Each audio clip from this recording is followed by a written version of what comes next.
What are you still doing? So I'm still washing the car. You're still washing what car? How many hours will it take you to wash one car? How many hours? Huh? Why are you this lazy? If it was finishing 5 cups of rice, you will rush that in 10 minutes. Nonsense.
Who are you going with your daddy's dresses? I'm taking them to the laundry. To the laundry? Yeah, that's it. I'm just going to pack them and take them to the laundry. Felix! Felix! Come here. Now, take those clothes from her. Go and wash them. Did you hear me? Madam, did you say I should wash them? You heard me, or do I have water in my mouth? Oh. But madam, washing of chief's clothes is no longer my duty. I see. So you now give yourself duties? No, Mom, these clothes are too much and too big for him to wash. Let me just take them to the laundry. How much are they going to cost? My friend, shut up and drop those dresses. I said drop them!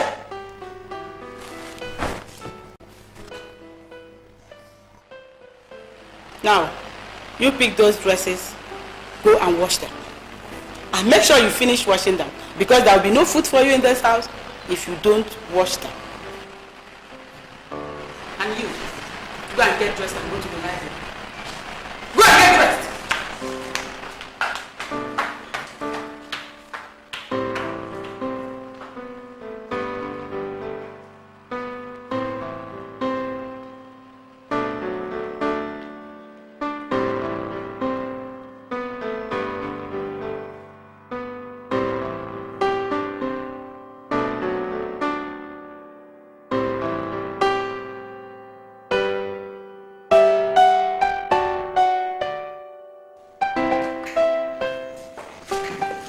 Sir, could you please tell me that your name again? I beg your pardon. I forgot what you said before. Could you please tell me your name so I can... You forgot the name that I gave you. So what the hell have you been doing inside there? Are you not telling me I have no right to forget things? No! You have no right. You have no right to forget what I say. Excuse me, sir. This is a corporate office. You have no right to begin to shout here. Now you tell me your name so I can go in there and tell my boss that you are still waiting. Okay. My name is Sir Barnabas Okalibe, the Ewedikan of Awada. Now go and tell him that I am waiting. Sir, are you a fixer, original? Shut up your mouth. What do you know about SARS and fakes and nothing? There are too many fixers all over the place. Will you shut up? Do I look like my friend? Go inside and talk to your boss. So you hold it. 1 moment. Nonsense. Come over here.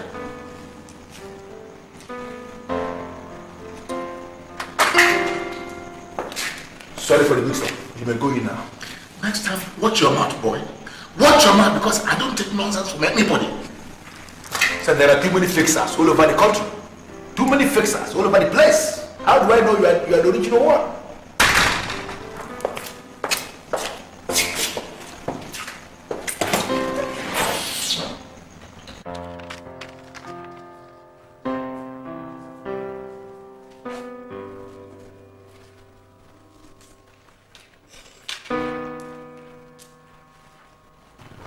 Chief, may I help you?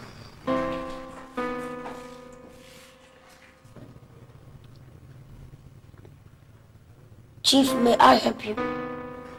Yes. I am looking for Evans Anuforum, the chief executive of Anuforum Constructions Company Limited. He knows about my visit. Are you the one that introduced himself as the Imodikin Ogono, one of Awada? Exactly. And if the king dies today, I shall be the next king. Interested? Yes. You sit down. Thank you very much. Thank you. Thank you so much. So, Chief, can I know the details of your proposal? Huh? Can I know the details of your proposal? Don't you people have manners in this company? I told you that I wanted to see Evans Anuforum, president of Anuforum Constructions Company Limited. And you are sitting there wanting to know the details of my proposal. Is that how you work here? Chief Imodike, if you're here for business, then you sit down and discuss business. But if you're not here for business, then leave my office. Your office? Your office?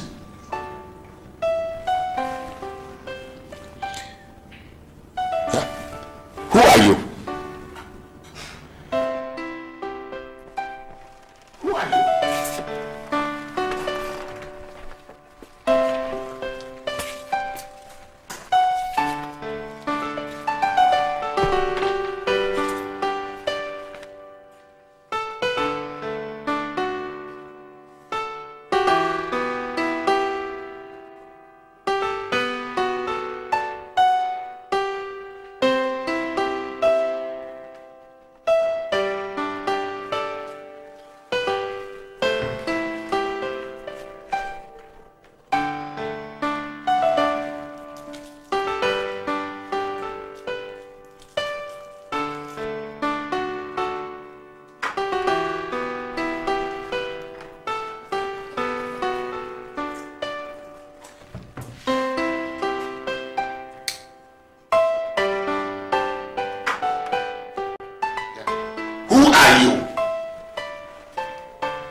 Chief Imodike Ogono, with due respect,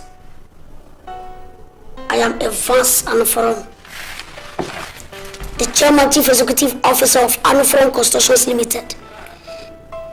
If you're here to do business, you sit down and discuss business. But if you're not here for business, that's the door.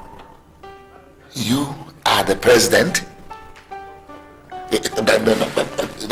That is impossible. You president? How can you be the president? Who gave you the right to be a president?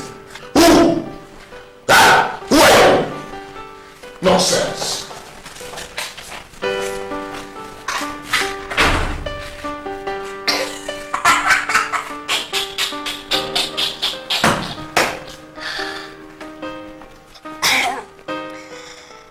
Chief Imodike, whatever, you are just a fool. You just miss an opportunity for a big opportunity. It comes but once. If I could turn the hands of time I'll go anti-clockwise. If I'm to change my Hey, you must finish washing all these dresses. That is, if you have any intention of eating. Madam, can't you allow me to eat then I continue after? I am hungry and weak. If you like, you can die. But you have to wash those dresses.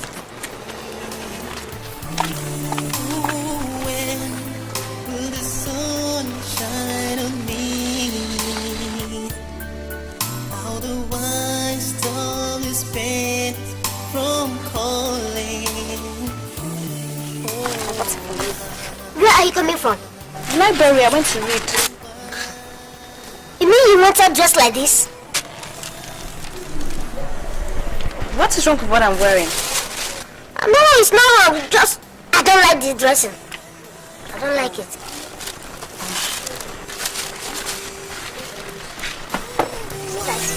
Yeah. Eat what? Chicken. How would you clean your hands?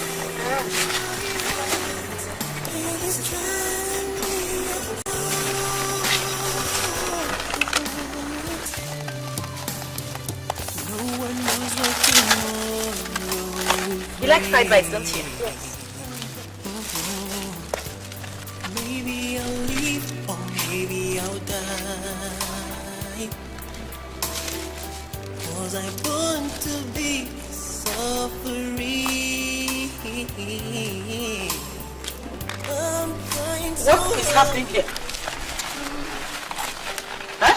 Mommy, I bought food for him. You bought rice for him? Merit, how dare you? How dare you? Ha, all you now do is counter my instructions.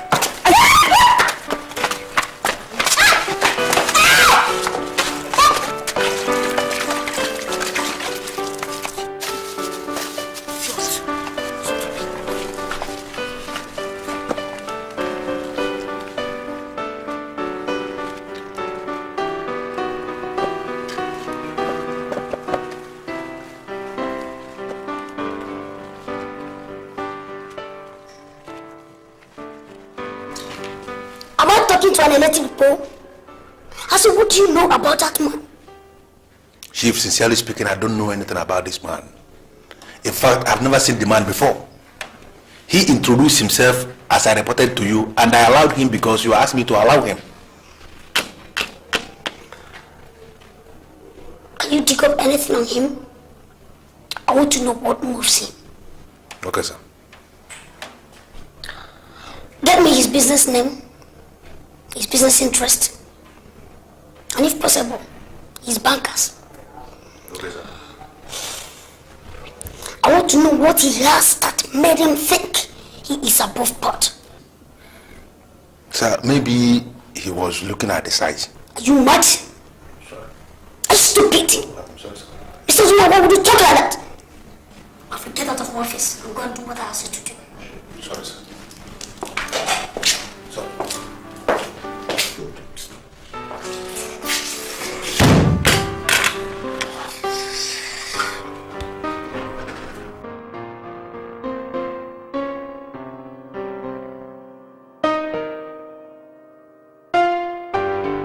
I will never stop blaming you for this unacceptable insult to my person.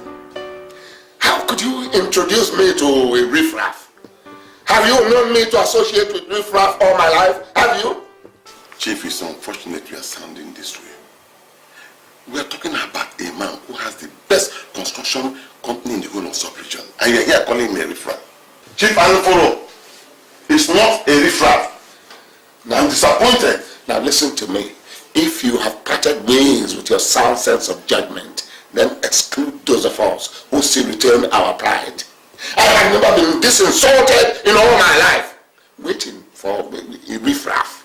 Now, how do you want to go about it if you are not ready to wait? I will go to another company. Do you understand? If you have been boxed up into a corner and have no other choice but a from construction company, then that's your business. I am not boxed up into a corner. I have options. So many options. Everybody come. Everybody.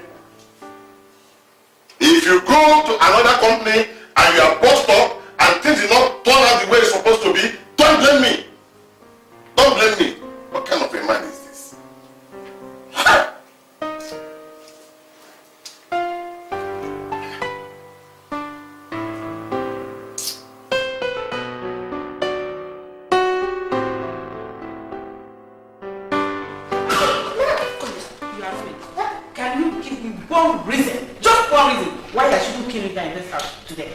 Madam, I am sorry. It was Merit that bought the rice for me. Will you shut up, idiot?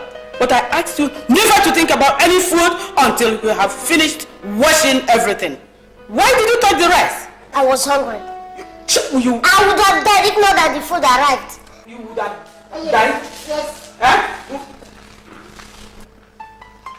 Merit, please help me talk to your mother. Tell her that you gave me the pack of rice. Mom! But don't tell me it is because of rice that you're flogging this bitch. Stupid idiot. If you don't shut that mouth up, I'm going to shut it up for you. Idiot. Come on, you. What's going on here? Rice.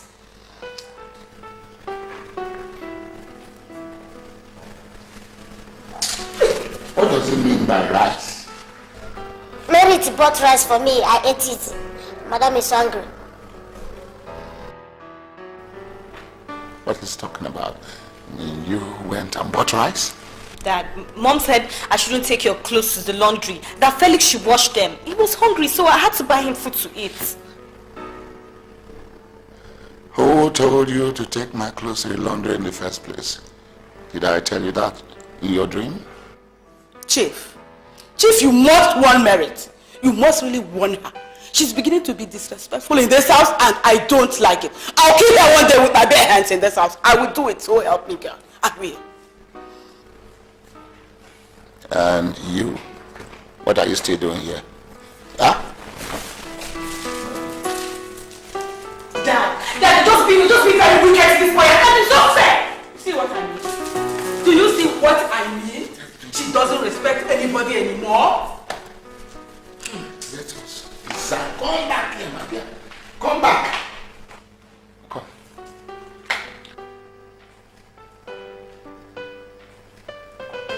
We have to design a new punishment for that boy. Yes. Let's go take her out.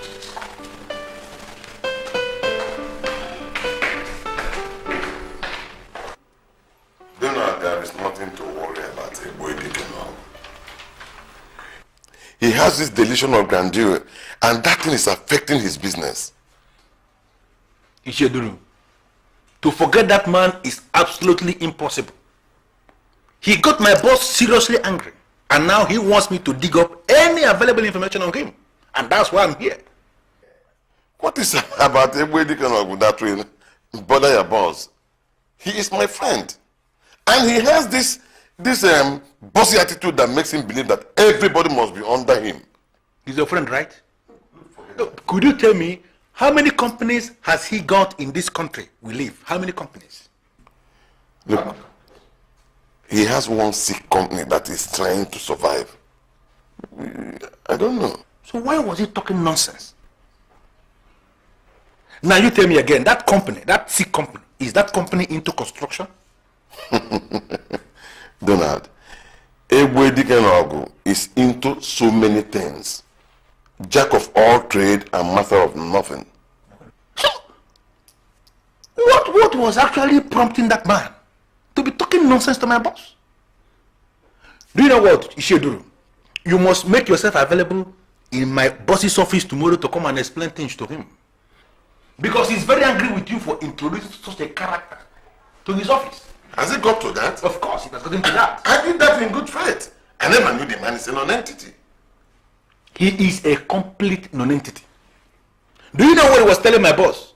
Your so-called friend was standing in my boss's office and was telling him, he was asking him, who gave you the right to establish a company? Who gave you the right to say you are the president of a company? Inside the man's office, your so-called friend. You must make yourself available because my boss is very angry or he fall out with you and you know the consequences of that. Please, try to explain my position to your boss. I never knew this man is like this. Anyway, I will come tomorrow. I will straighten it out with your boss. We are surprised. You know, we do wonder how you could become friendly with such a man. You are calling him your friend. And now you are telling us he's nothing. Why was he talking nonsense to my boss? Explain to him my position on that.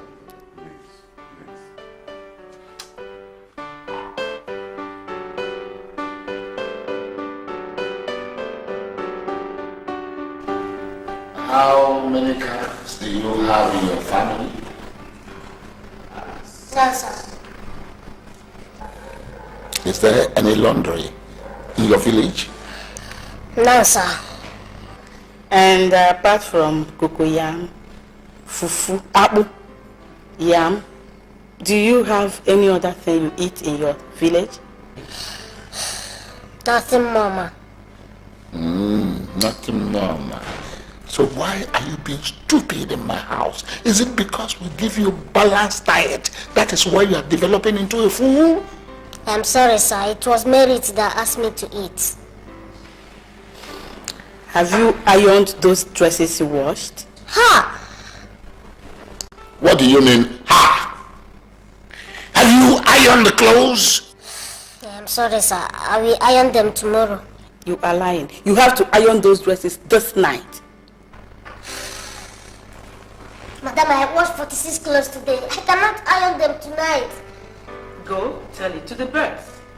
You must iron those dresses today. That is if you want to take dinner.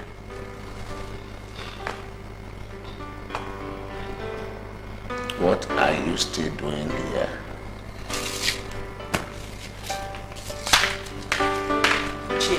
Chief, if you ask me, I'll suggest we take Merit somewhere else for her holiday. She's beginning to attach herself so much to this boy, and I don't like it.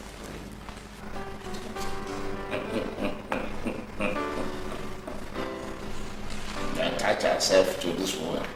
Yes. Yusuf, go and tell it to the birds. Yeah?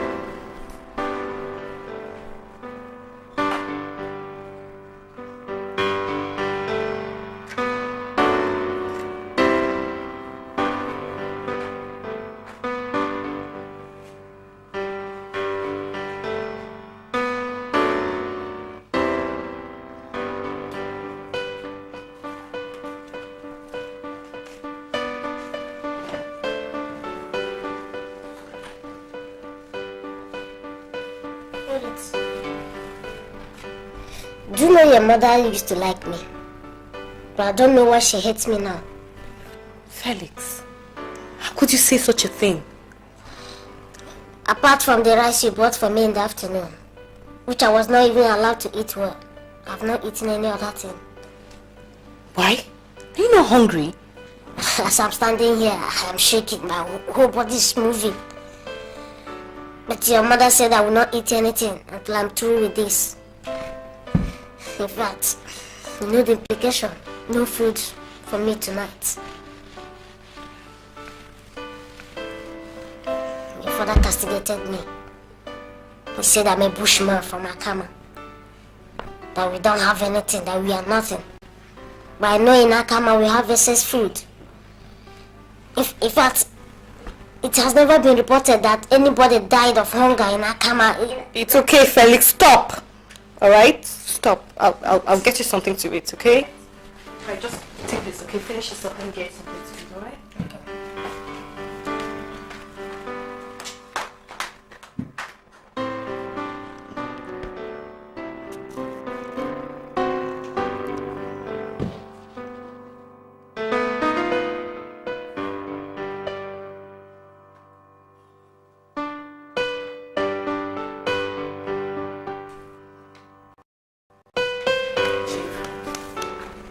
Chief, please wake up. Wake up, Chief. What is it now? Let me... Please, sit up. Sit up. What is the matter? Chief, Yes. are you willing to comment on the issue I raised? Oh, see, you raised so many issues. Which one do you want me to comment on, my dear? Chief, Merit is my daughter. I know her very, very well. She's so soft and too emotional. Chief, the best thing we can do for her now is to send her away to somewhere for her holiday. Or alternatively, you send away your houseboy. I don't want them to stay together. You see, when you said Merit is your daughter, you forgot a simple fact that she's also my daughter. I know that. I understand you perfectly well. But you are insulting our girl. Insulting our girl? Yes. How do you mean, Chief? For you to ever imagine that our Merit will throw her dignity into the gutter and commence a relationship with a houseboy. Oh, that's very insulting. I didn't expect something like that from you. Honestly. Chief, I am a woman. You don't believe what I'm saying? I don't believe you. You see, you don't even know the girl you have. That girl has the heart of my mom. You see, my mom was so good that she would give her dinner away to even a stranger and go to bed hungry. Please, if you have anything better to talk about to me, please, then we'll talk. We'll tell her. Don't wake me up in the middle of the night and begin to tell me stories of, oh, let me sleep. I'll look at it tomorrow.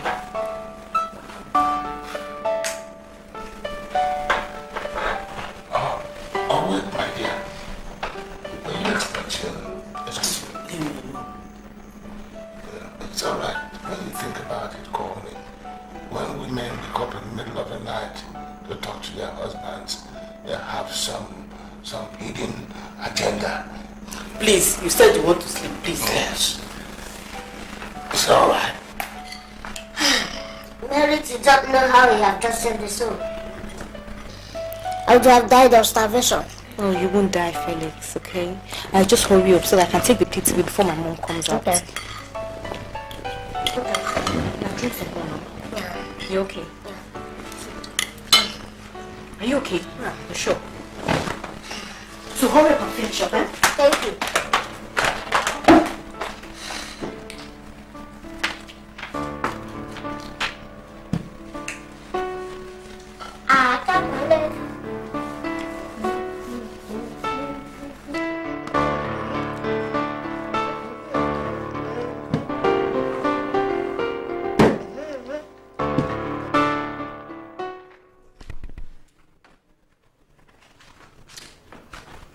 I gave you an assignment. I charge you to dig up all available information on that man that came here to undermine my capability. Now tell me, what did you find out? Chief, as you know already, it was Chinedu, our friend, who directed him to come and meet you. There is this Asian company that supplies him cement and road. The man has a trading company. But the quantity they are supplying has become too much for the trading company, and he needed a supply contract from one of the construction firms around. That was what brought him here. Chinedu directed him innocently, without any premonition that the man will come here to begin to talk nonsense. He told me that if the king of Awada dies, that he would be the next king. Is that correct? Chief, that is absolute bunk. Ebuedike no Ogono will never be king in Awada because kingship does not run in their family. I questioned a lot of people, and all of them told me that this man has a problem. He has this bossy character that makes him think that everybody is his subordinate. He believes the world is under him.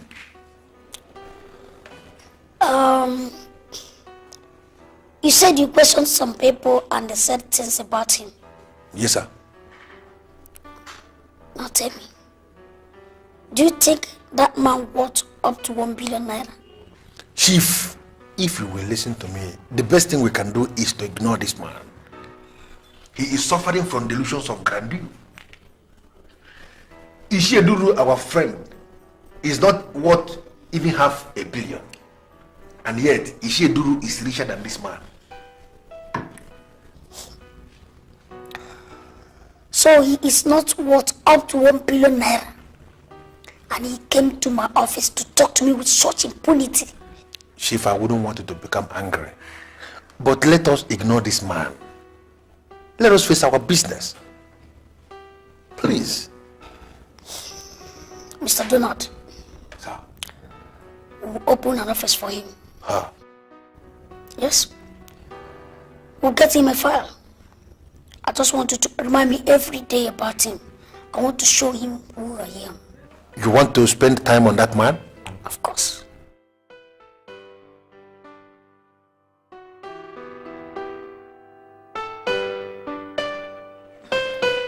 You see, the problem with you is that you think you know everything. A little while you begin to shout. But there's something you must know. That the older cook has more broken utensils than the new one.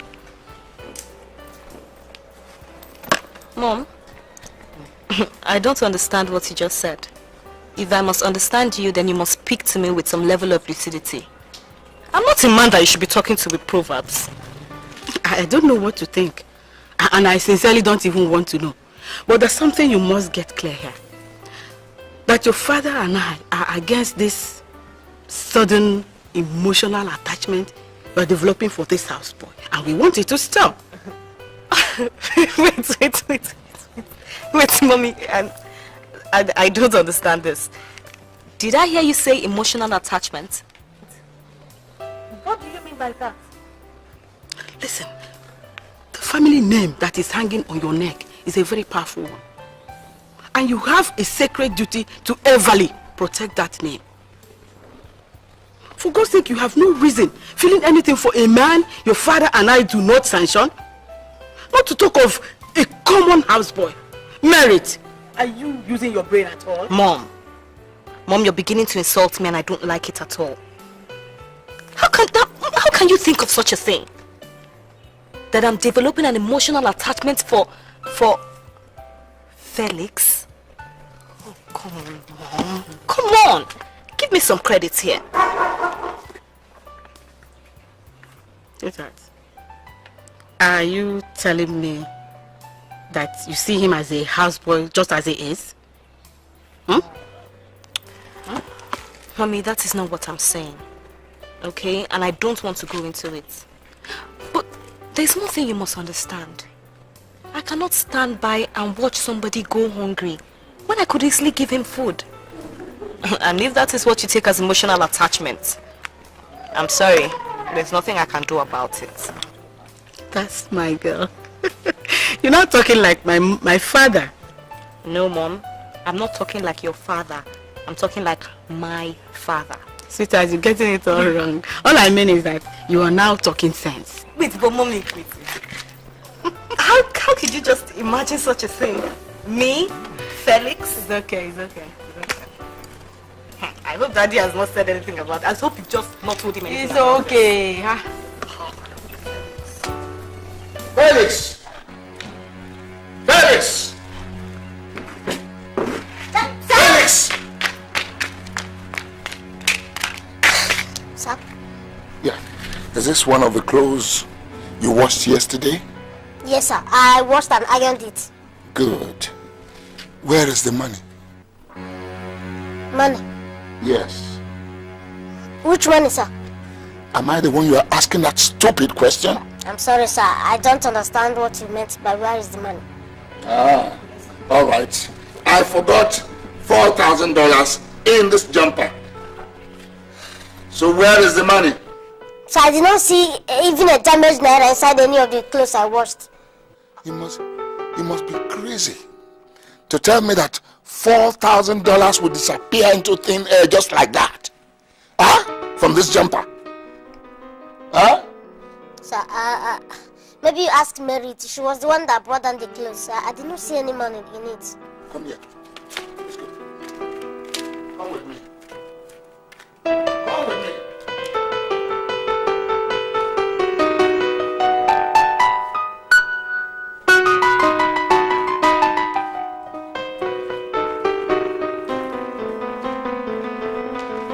Jessica! Married! Jessica!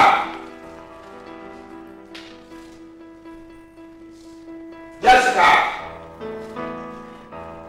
Married!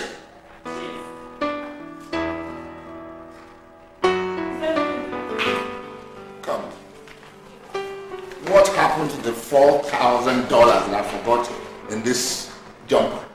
$4,000. Yes. $4,000. Felix, what is the $4,000? I did not see any money.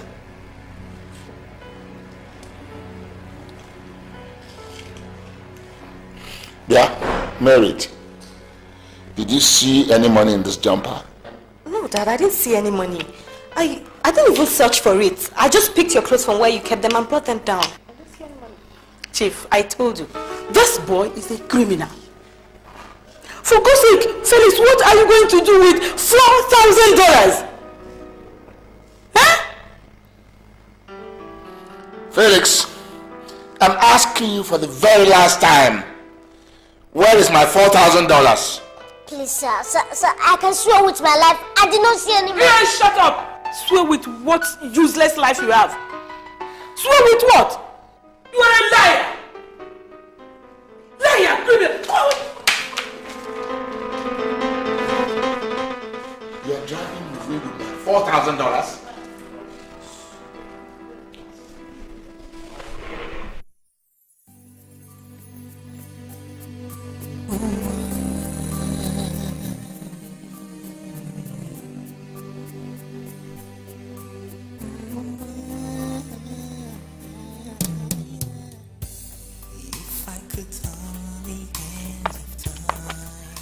What do you want to do with $4,000?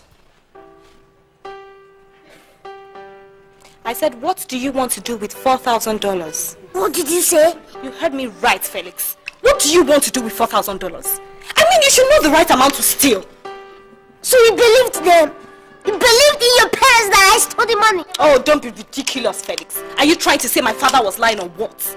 He said he left that money in his jumper and there's nothing you will tell me that will make me believe you did not steal that money. Merit, are you aware that it is possible that your father misplaced the money? What will I be doing with $4,000? I did not see any money. I'm disappointed in you, Felix.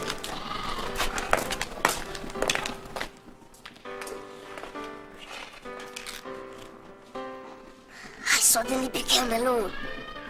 Nobody believes in me. They now see me as a thief. Give him merit. Give him merit.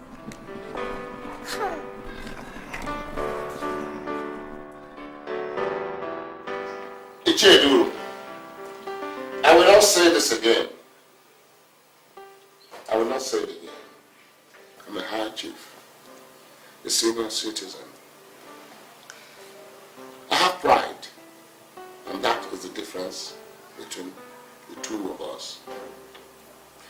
I will not do business with a man who is visibly low class. The problem here is that we are underestimating the capacity of that young man. He is not a low class as we concluded. We are talking about the man who has serious contacts, serious business connections, and you are here calling him a low class citizen. If I ask you to define what you mean by good business connections or high business connections, you are going to fumble. You see, my friend, you cannot teach me business. When I was making my first million, you were cutting timber along the forests of Ondo. That was then. Things are different now. You cannot judge a man because of his size. Judge a man by his capacity, what he can do, what he can deliver. Huh? Events and forum can change the face of your business. Humble yourself before him. Enough of that nonsense. Enough of the nonsense. Are you ever under any illusion that you and I are of the same category? Huh? Listen, Chinedu, if you want to humiliate yourself in the name of humility, go ahead and do so. But do not pull me along with you. But he can buy the whole iron rod and cement in your company. Look, why do you allow trivial issues to becloud your sense of reasoning? Chinedu, if I knew this was what you were going to discuss, I wouldn't honor your invitation. You see, the memorandum that guides my business is very different from yours. And if I ever want to amend any portion or all aspects of that document, I will not borrow from you. You understand me? From now on, let me tell you, do not poke your nose into my business again. Humble yourself before that young man and let him change the face of your business. Listen, go ahead and humiliate yourself, but don't take me along with you. Okay? Right. Alright. So ladies, I want to continue with my lecture, okay? There are two categories of rainmakers. There are some group of rainmakers. On the one side, you have a group of rainmakers that can only make rain during the rainy season. Personally, I call them pseudo rainmakers because as far as I'm concerned, they are not rainmakers. But on the other side, you have another group of rainmakers that have the capacity to invoke heavy rain to fall even at the heart of dry season. They are the original rainmakers. Do you know, Mr. Donald, you have spent the better part of this evening talking about the rainmaker. We are lost. What do you mean by the rainmaker? Do you know I am guided in my spirit to assert that I am staying with ladies of extraordinary class tonight? Listen to me. Meeting new friends is one of the most permanent things in life. I have come to take you to my boss, who is the youngest boss in the world. In as much as we have rainmakers scattered all over the place, even in Europe, in Africa, in Asia, in America, all over the place. But I am talking about the king of all the rainmakers.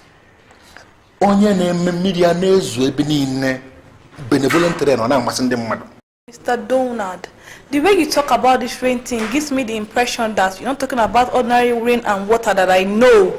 Of course, Cynthia, I'm not talking about water. No, why should I be talking about water? Just look at me. Look at me. Do I look like an official of the water corporation that moves from house to house talking about water and there is no water anywhere? No. Listen, Cynthia, I am talking about liquid. Liquid as in liquid cash. Okay?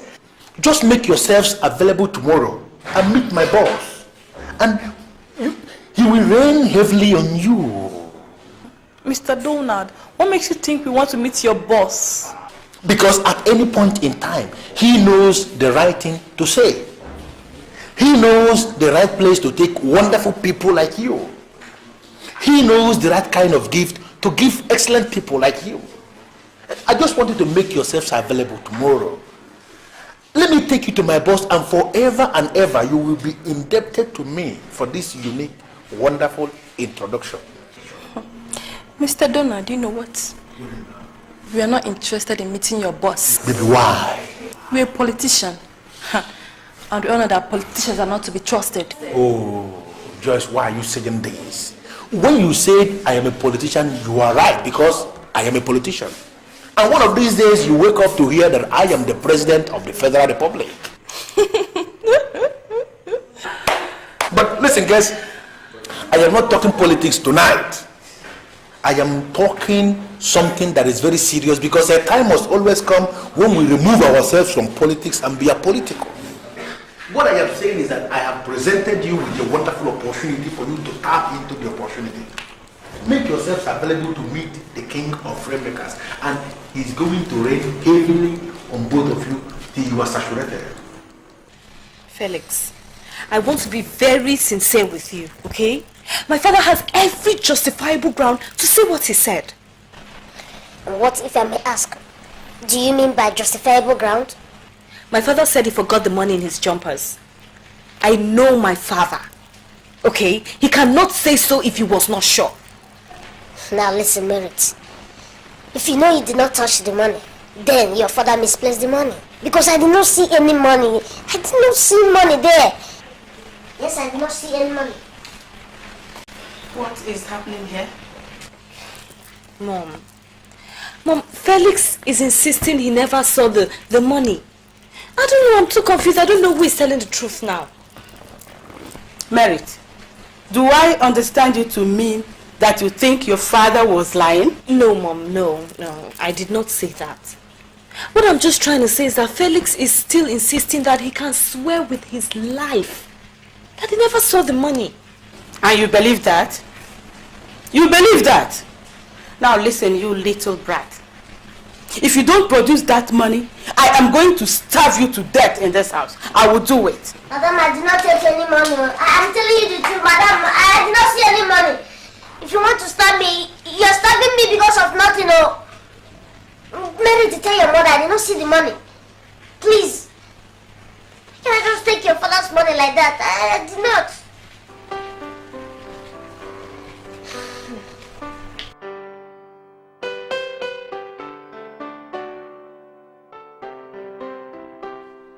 You see, ladies, I want to welcome you one more time to our very simple apartment.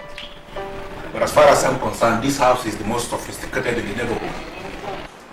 Even Europeans, with all their millions, they marvel when they come visiting. If there is anything you have ever imagined to ever see in a good house, we have all of them installed in this house. Mr. Donald, you must understand one thing. We are not here to see a good house. We are only here to see your boss, and we have limited time. Do you know what, Joyce? I can see you are just being unnecessarily hasty. And the reason is because you don't understand the power of rain. Do you know the rain has a way it forces people to slow down? I'll give you an example. If you are driving on a smooth road on a sunny day, you can afford to speed silly, maybe 100 kilometers per hour or even more.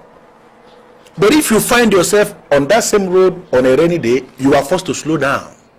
That is the power of rain. The king of rainmakers will soon be here. Mr. Donald, when? Are we going to wait for him all day? We can't stay here and wait for him forever. I did not touch this money. I have never seen dollar in my life. But how comes nobody is ready to believe me? I think I must go to Chinedu. I must beg him to come and talk to my boss. He is the only one my boss calls his friend. I must go to him. He is my only hope.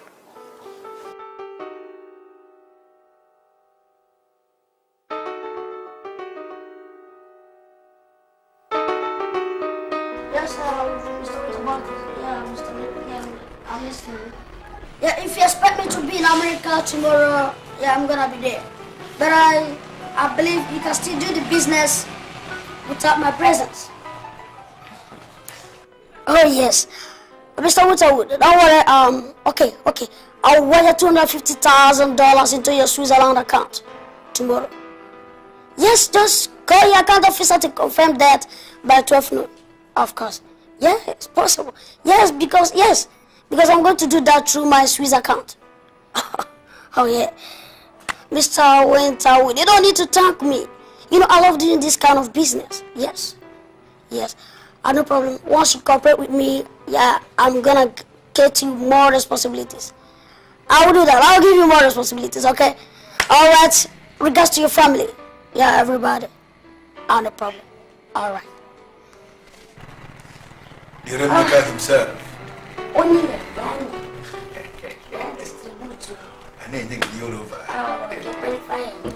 So, who are these beautiful damsels? This is Joyce and this is Vera. They are the beautiful babes I have invited for your large entertainment. Beautiful ladies in the house, here comes Evans Anuforum, the President and Chief Executive Officer of Anuforum Constructions Limited. As we are looking at him, he is the king of rainmakers. Beautiful young ladies, please excuse me. Just 1 minute. Mr. Donald, let me see. Inside? Of course. Oh.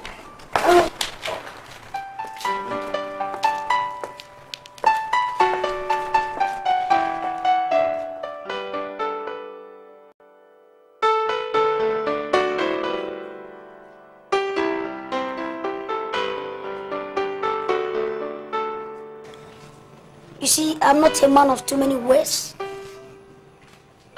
But one thing I know is that your moment of peace has come.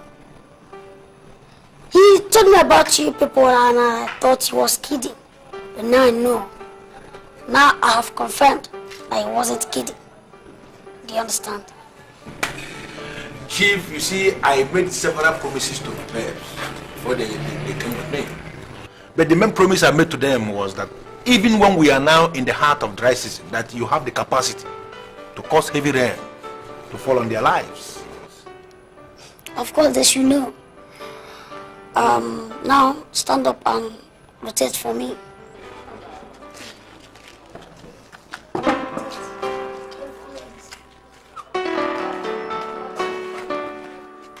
Rotate again one more time.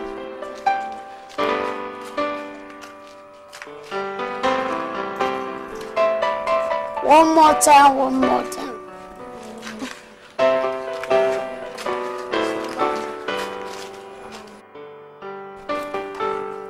Sit down, sit down.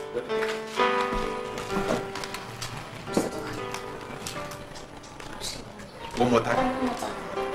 Please.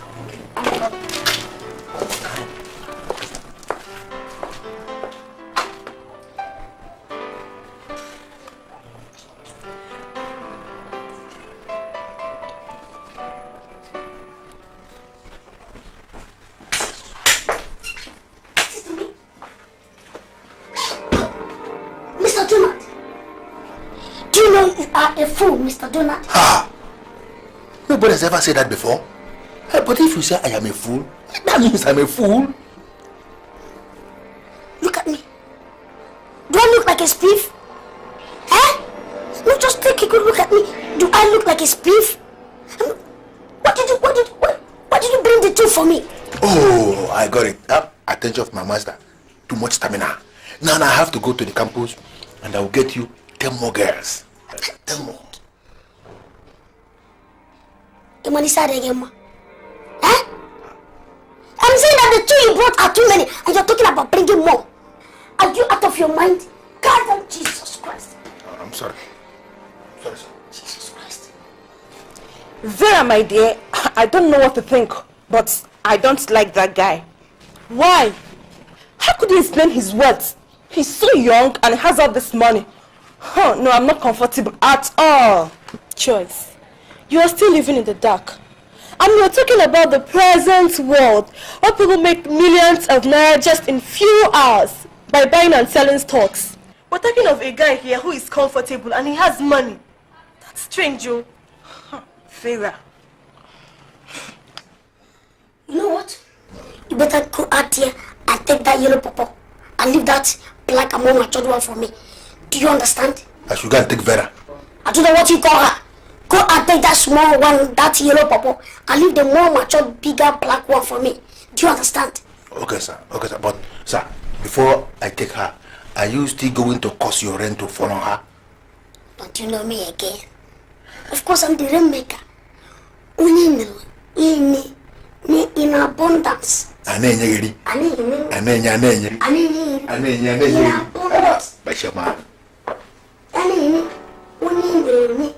In abundance.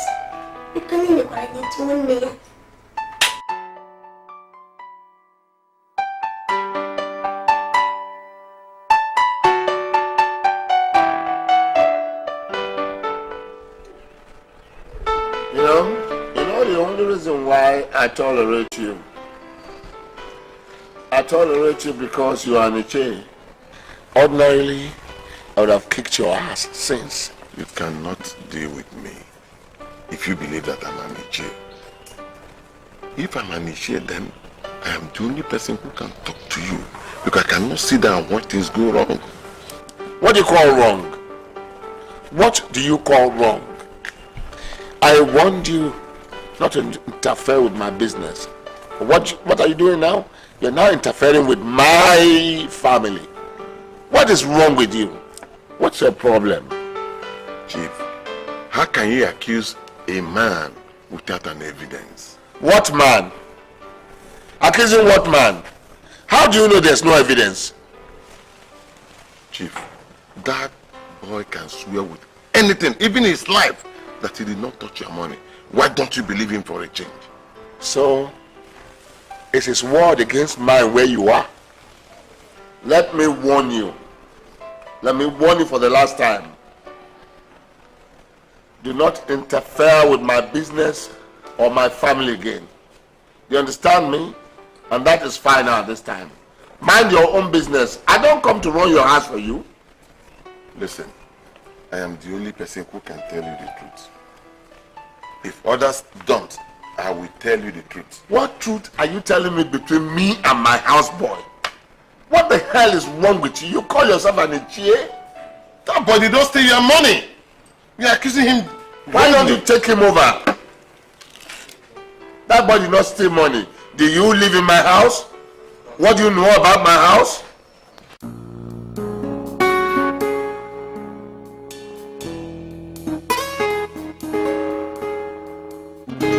You're making me feel shy.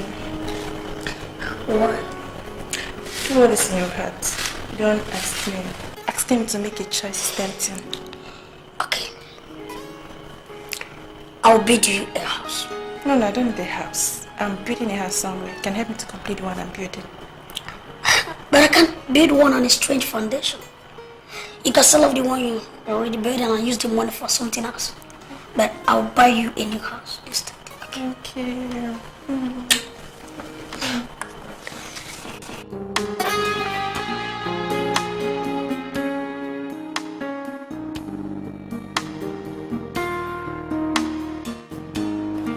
There's no point staying in Chief Atalibe's house and starving to death. Though I am not sure of my next step in life. But any step is better than staying in the house where one is not wanted. I will stay here and see what will become of my life.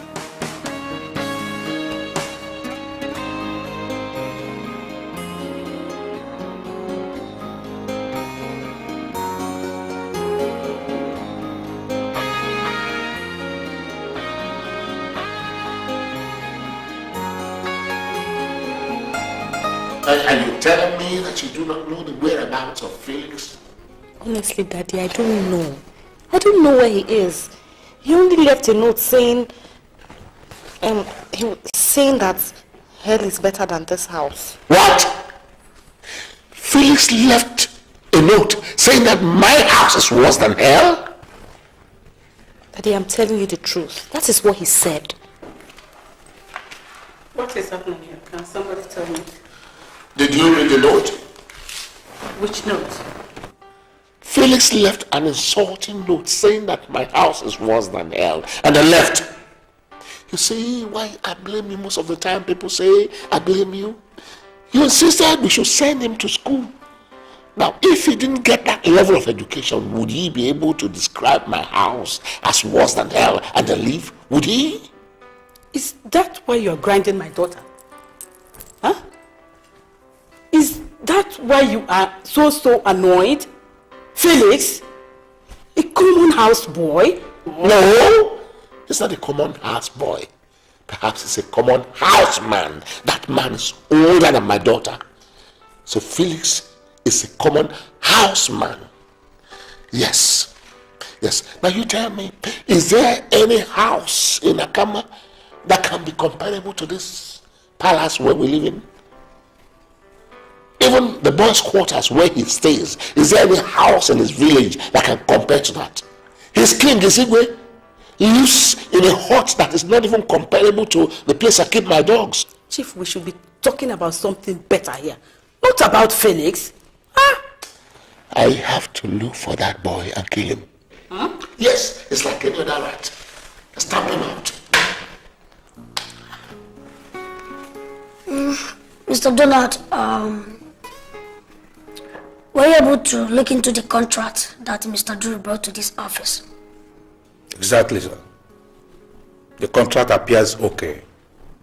But one professional look will reveal that the business is not going to be beneficial to this company in the long run. What do you mean by that? You see, this was the exact reason why Richard and Baruch packed up and died a permanent death. They were awarded a similar contract and they executed with their money. Then a new government came up and cancelled the contract. According to them, the contract did not follow due process. Richard and Baruch fought for several years and finally they lost in court. They lost their money. Mr. Donald, we are talking about the contracts that will be beneficial to this company. And you're telling me about a dead company. Mr. Donald, you forgot that I'll pay you a lot of money. I mean, sometimes you should talk to me with lucidity. What the hell are you talking about? Chairman, Chairman, I'm so sorry if that is the way you understood it.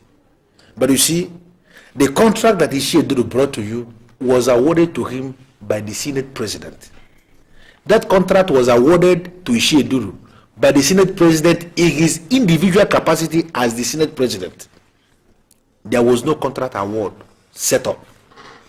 Sir, it is very risky for us to venture into such a contract. That's what I'm saying, sir. So, are you saying that we should leave the business?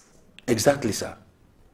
Inasmuch as you are the chief apostle of Onyanyele, Nyanya, you cannot afford to execute government contract with your own money, with your company money. What I want you to do is to go back to Chinedu, or you can call him on the telephone and ask him to come over to your house in the night. Let him go back to the Senate President and let them release 80% of the contract value. That should be the only way we can venture into that business. You see, if the Senate President is not willing to release 80% of the contract value down, then my advice is very simple. We must stay away from that business.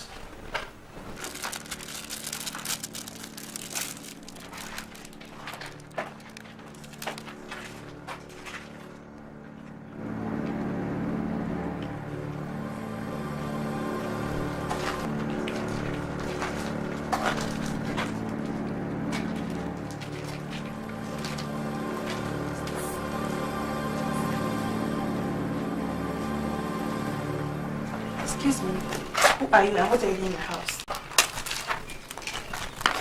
Yes, can I help you? I said this is my house and what are you doing here? A house is never your own until you occupy it. So a person who is occupying any house at any point in time is the owner of the house. So I am the owner of this place. And what do you mean by what you just said now? I hope you understand English. Did you hear me? You didn't hear what I said? Yeah, go. This is unbelievable.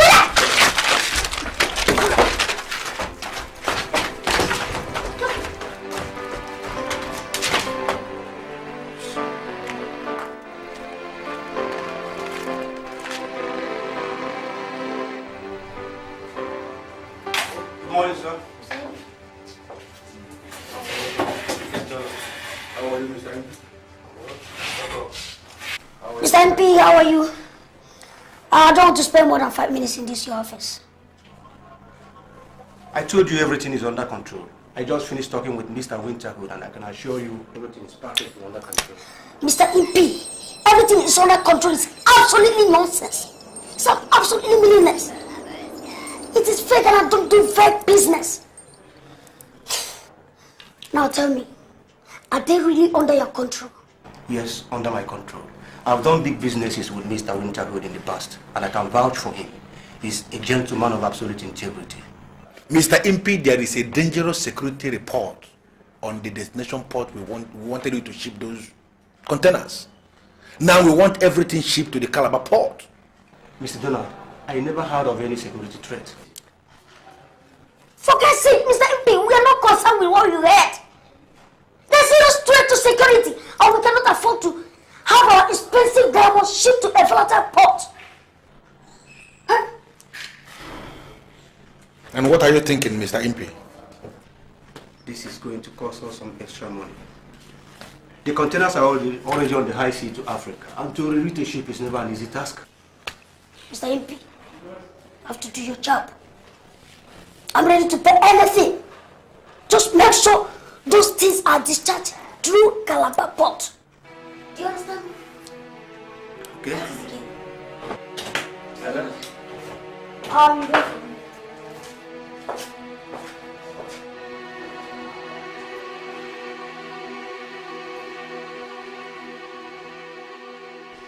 Cynthia, I sincerely don't understand you. What exactly are you saying? Joyce, that young man is having an accommodation problem. That's why he's putting up there. You can't be so heartless to throw him out. Did you see how he was abusing the whole place? What exactly are you saying? Do you know how much I put in that house? I don't know what to say, but one thing is clear. We're not being so wicked all the time. Since you're talking nonsense, arrogant nonsense, but you're talking rubbish. As long as I understand, this discussion is so bad, and I'm going to deal with that now. Rubbish.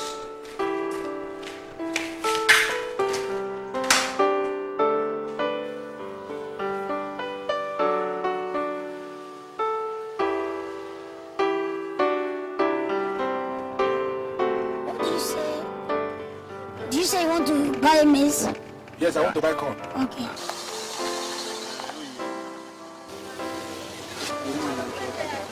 Hey boy, how many did you say you need? Just one. Bring one maize. One? Of course, do quick. Who wants to win? Okay, choose one. Give me the two of them. Okay, two.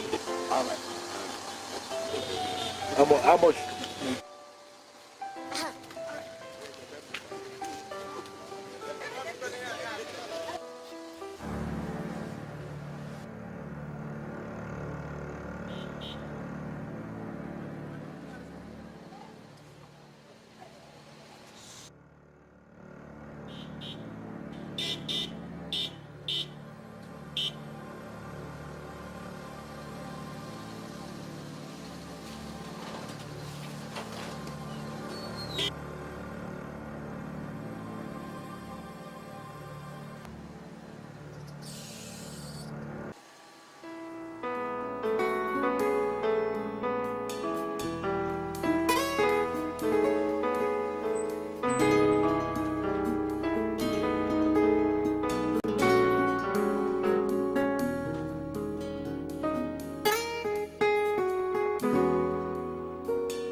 Joyce, what exactly do you want?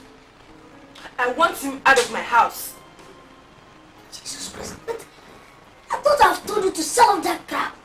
You know, for Christ's sake, what do you bother yourself about that crap living in a crappy house? Huh?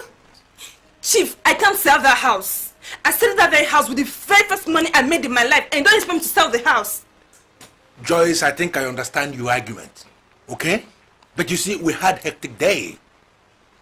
The business of throwing one riffraff out of an uncompleted building can be handled tomorrow. You don't expect us to leave after the kind of business we had today to go and begin to throw one riffraff out. Please. Mr. Donald, so what do we do? What is your suggestion? Exactly what I said, sir. We leave that business for tomorrow. We can do it today. Please. Meet me in my bedroom, okay? I don't know why you are grumbling. I don't know why you're just grumbling. How do you expect Chief to leave and begin to go and pursue a riffraff after having a hectic business? I have always told you that the man called Evans Anuforum is not my kind of businessman. See now, you have been humiliated by that riffraff.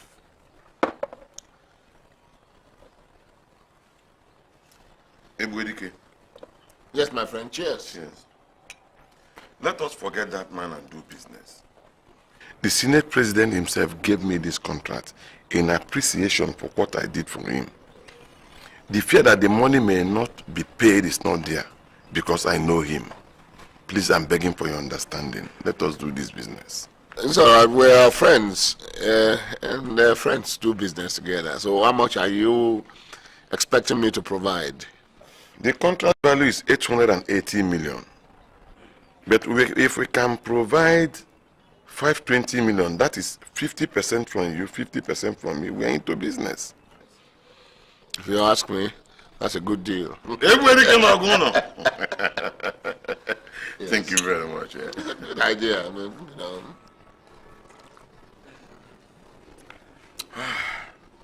How soon do you want the money? As soon as possible. Okay, tomorrow we'll go to the bank. Hey. Yeah. Yeah. Ebwedike.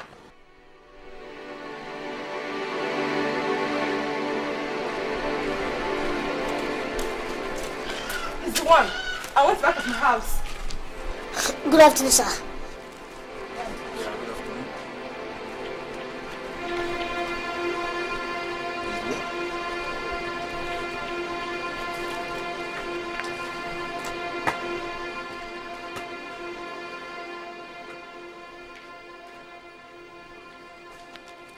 Is this not the same boy who saw on the traffic selling something? Exactly. He's the one. Come, boy, come here. What are you doing here? He said he's the owner of this house. I'm sorry, sir. I was thrown out of the house by my boss. And who is this your boss, if I may ask? Chief Akalibe, Ebwedike na Ogona 1 of Awada.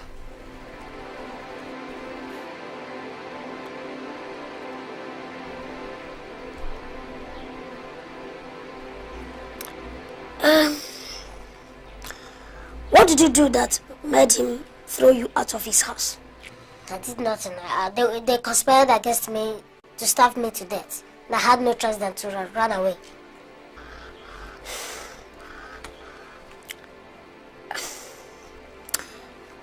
Have we met before? No. Do you know me? No.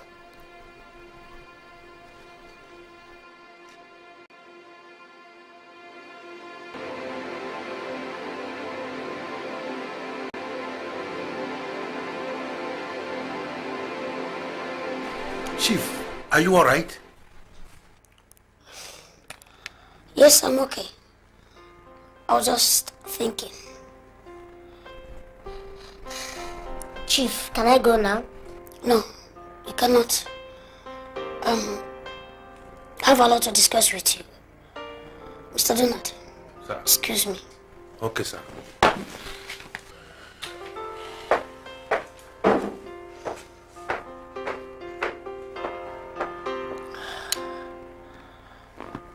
I want you to tell me the truth. Don't lie to me. But I did not steal the money.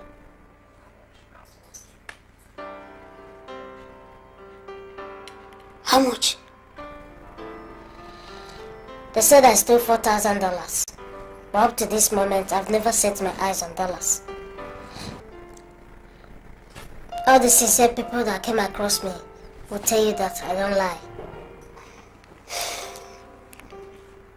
Are you from Akama?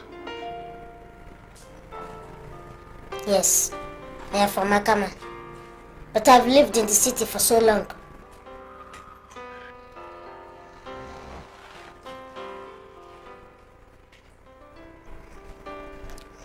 What is the meaning of this? You're kneeling down before me.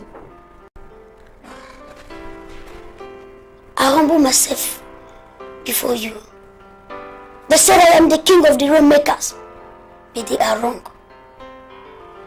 You are the king of the rainmakers, and I greet you.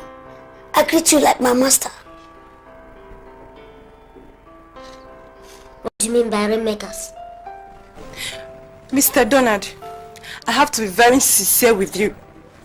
You are the only reason why I'm still in this relationship.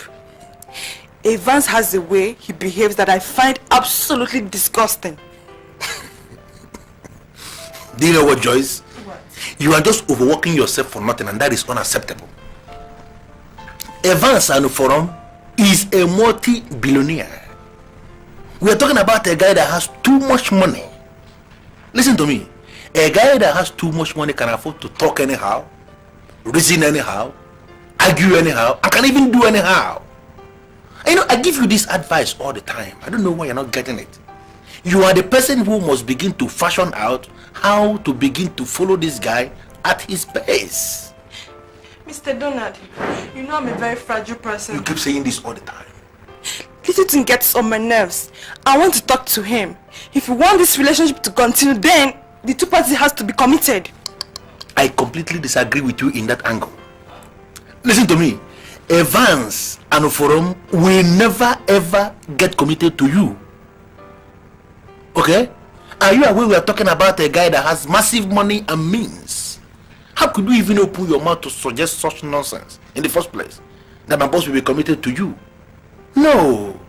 You are the person who must begin to fashion out how to become committed to him so that he can solve all your problems.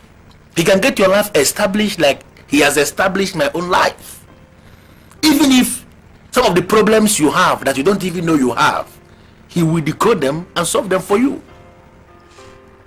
You know, that is what is called remaking. I wonder, all this while, it is well in the remakers, he might even has a remaking on nyanya.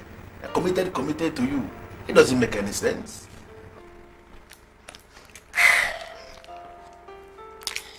It is 100% true that we are not brothers.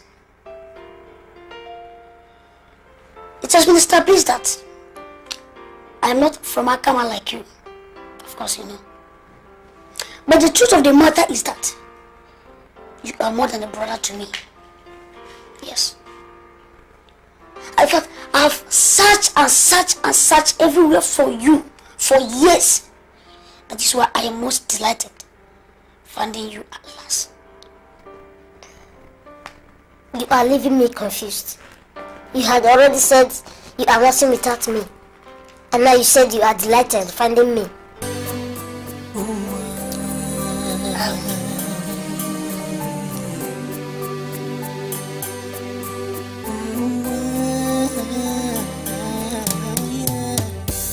If I could turn the hands of time. You are the king of the rainmakers. Yes, the original rainmaker. I've just been acting.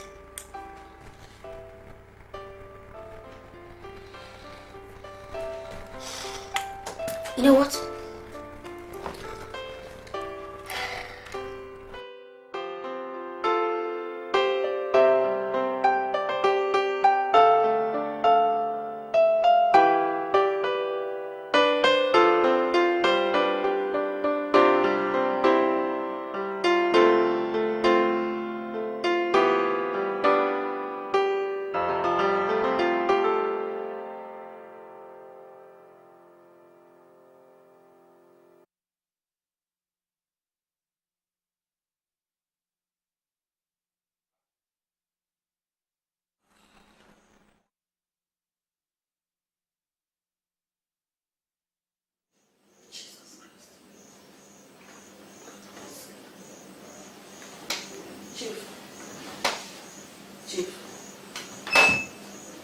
Chief, what is it?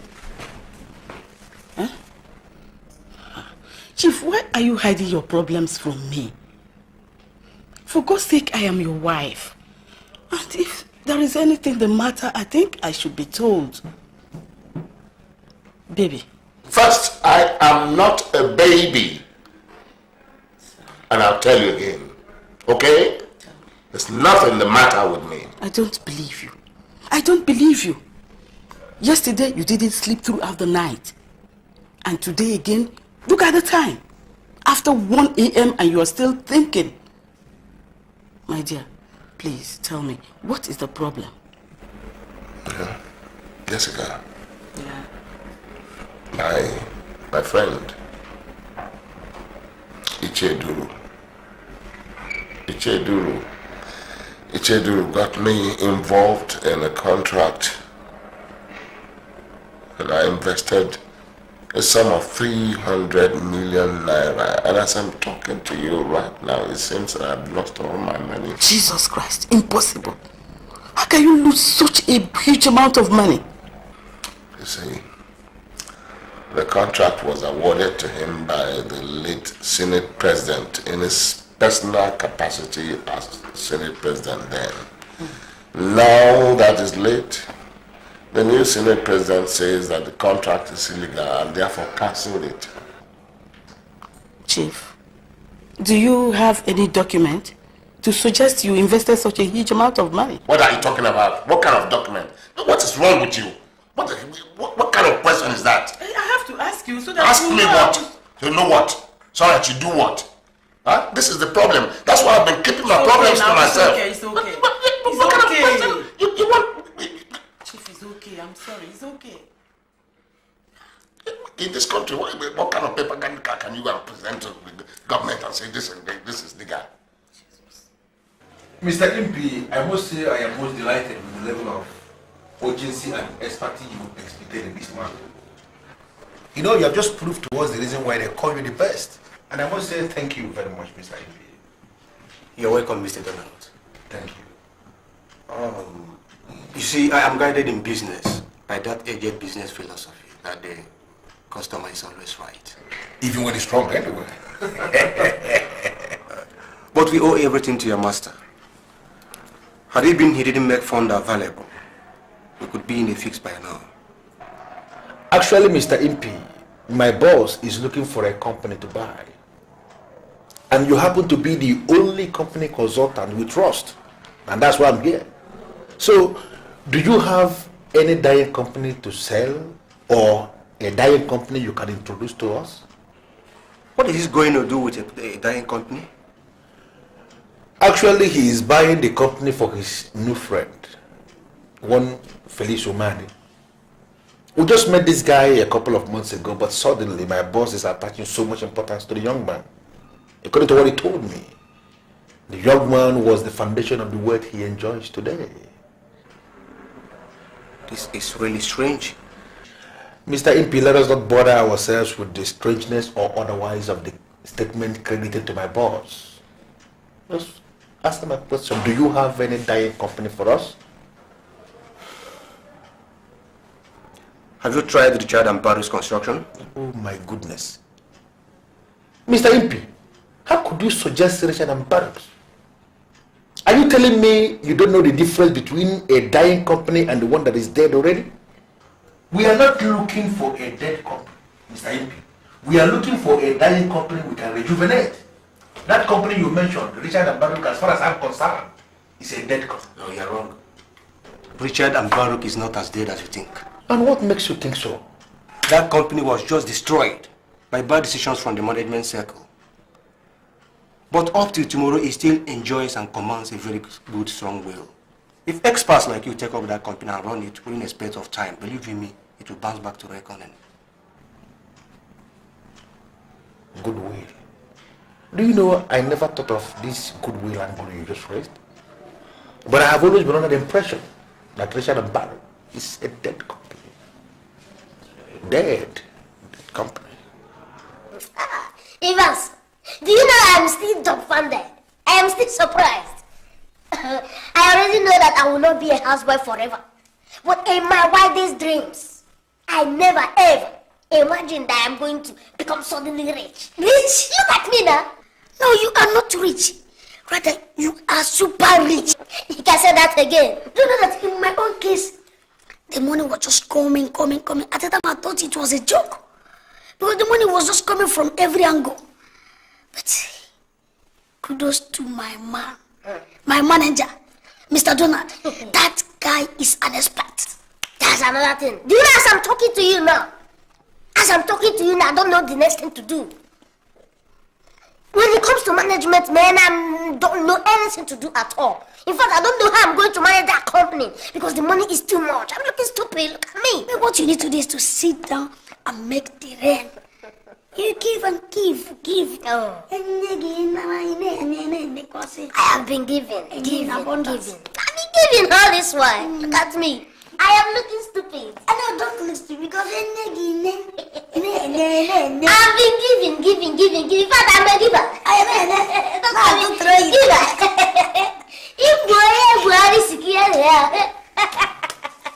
There is nothing you are going to say that will make me change my mind. I blame you 100%. I mean, how could you get me to invest the sum of 300 million naira on a project you have not investigated and analyzed? How could you? I was told the contract has been awarded to a new company, and I'm still following the development. As a matter of fact, if it turns out to be true, all we need to do is to negotiate with the new company. There's nothing to worry about. And where did you get that information from? Oh, the principal staff of the Senate told me. The Senate president wants that contract to be completed. That's why he has appointed a contract review panel, which finally awarded this contract to the new company. Now listen to me. I want you to go back to your said principal staff and get the name of this company. We cannot sit here and wait for them. We have to pursue them. I mean, 300 million naira. I worked for it. I did not pick it from the gutters. Neither did I pick mine in the gutters. I don't give a damn. I'm talking about my own. We had to. I don't see anything to worry about. I did not pick my own in the gutters too. But I'm talking about my own.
You're rich. You're now a rich man. Marriage, look at me.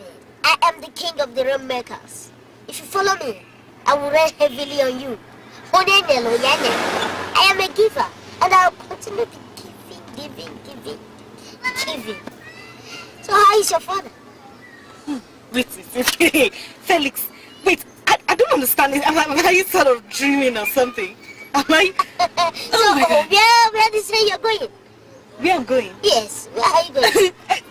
Anywhere you're going to. Oh, that's beautiful.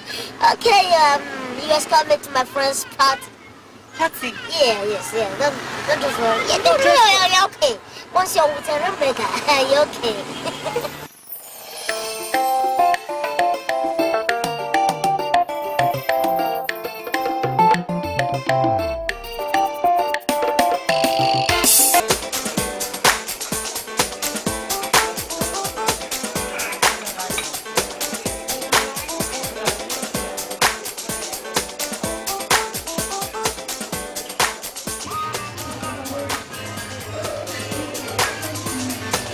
Ladies and gentlemen in the house, I want to welcome you once again to the mildest party ever organized in this city.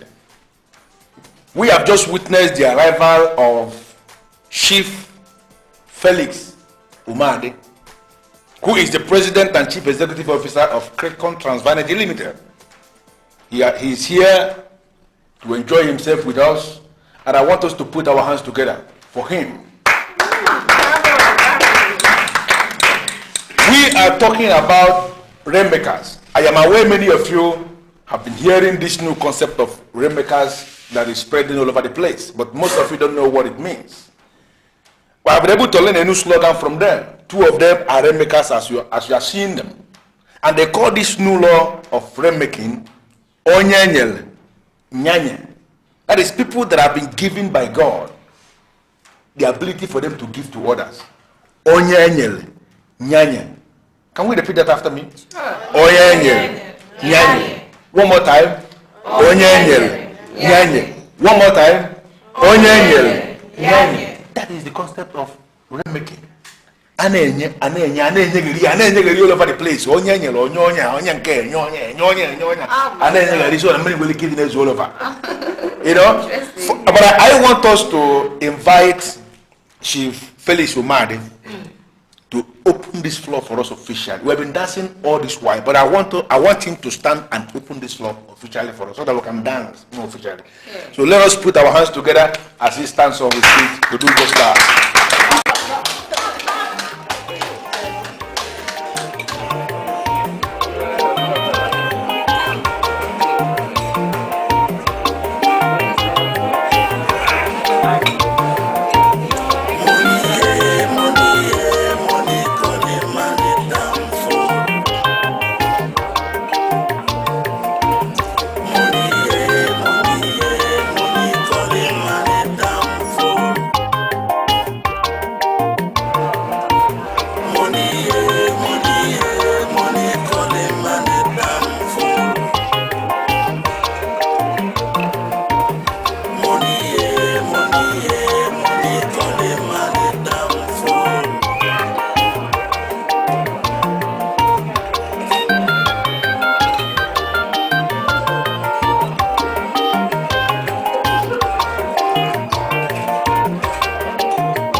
Merit, the daughter of my ex-boss, Chief Okalibe, the political organ of one of our dad.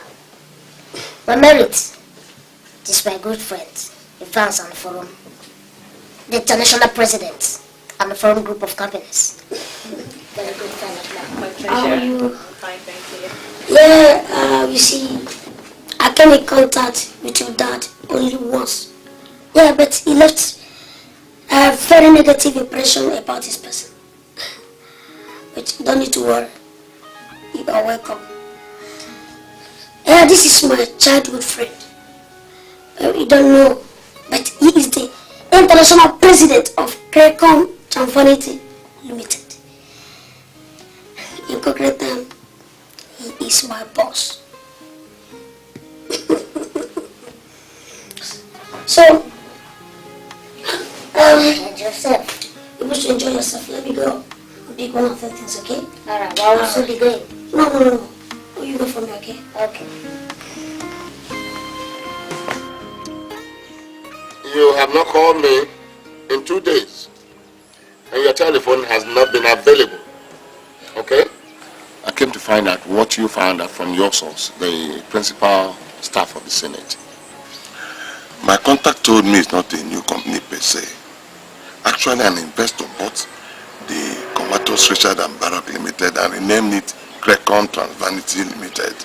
They are the one handling the new contract. Crecom Transvanity Limited. Yes. I have never heard of that company before. Oh, it's a new one. Do you know the name of the owner or the names of the owners of Crecom Transvanity Limited? I was told the owner is a very rich man with international connections. Very rich. We'll find out who he is. Find out.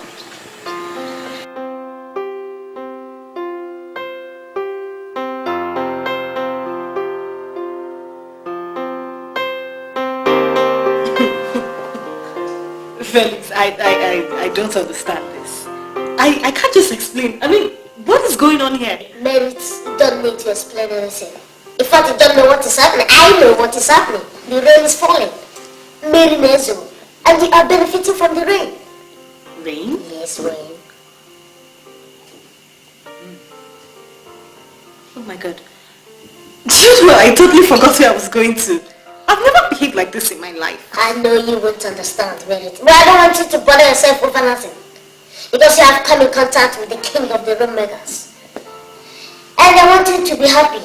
Because from today till the end of your life, you will constantly have the feel of a friendly rain in your life.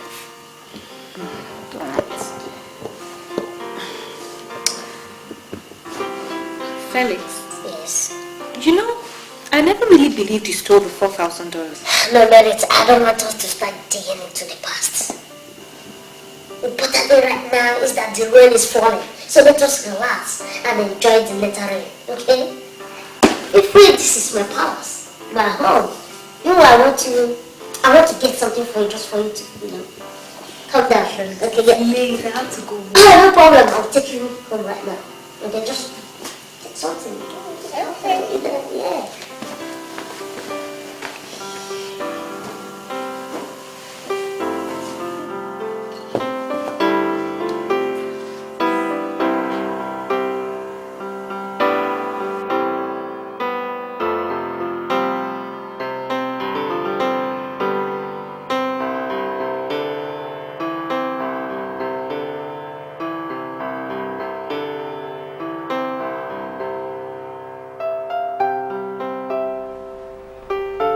The impression you're giving me is that you don't know where your daughter is.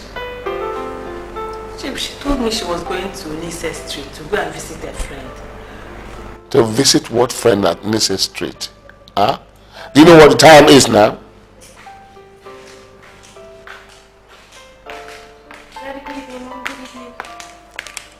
Come back here.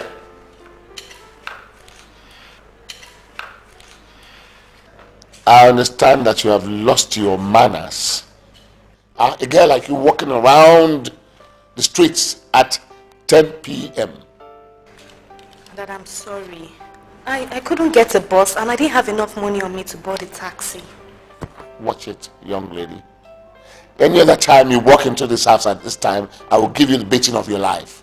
I'm sorry, Dad.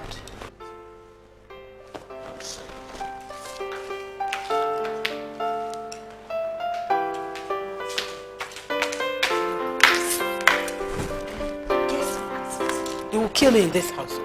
My eyes saw wonders. What did you say? Your eyes saw wonders. What did you say? Chill. I saw wonders today. Mommy, a bushman from the bush tribe of Akama is suddenly rich. What do you mean by that? Mom, I saw Felix today. Felix is now stickingly rich. You know, Felix now, the one we accused of stealing, he's now a billionaire. He gave me $1,000. Felix is now rich? Tell me you are kidding. Mommy, he says he's the king of all rainmakers. And you know what? He's the president of an international company. Give me $1,000. Why are you laughing? Oh my God. You think I'm joking? Oh my God. Mommy, I'm not kidding you. Felix, so how is it? Is it taller?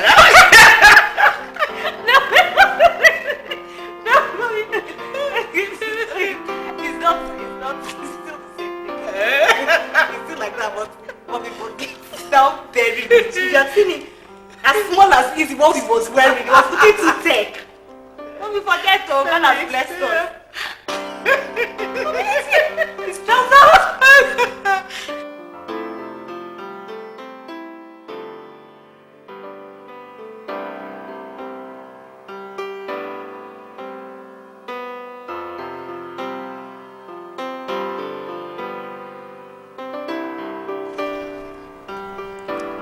I don't want to appear as if I am advising you. But I don't know. That suggestion from the principal staff is idiotic. Well, what is your impression about Merit? Do you like her?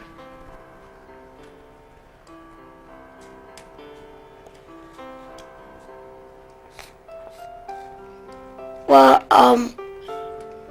Merit is a beautiful girl, okay? And I love every beautiful thing. Once again, it's beautiful. She appeals to me.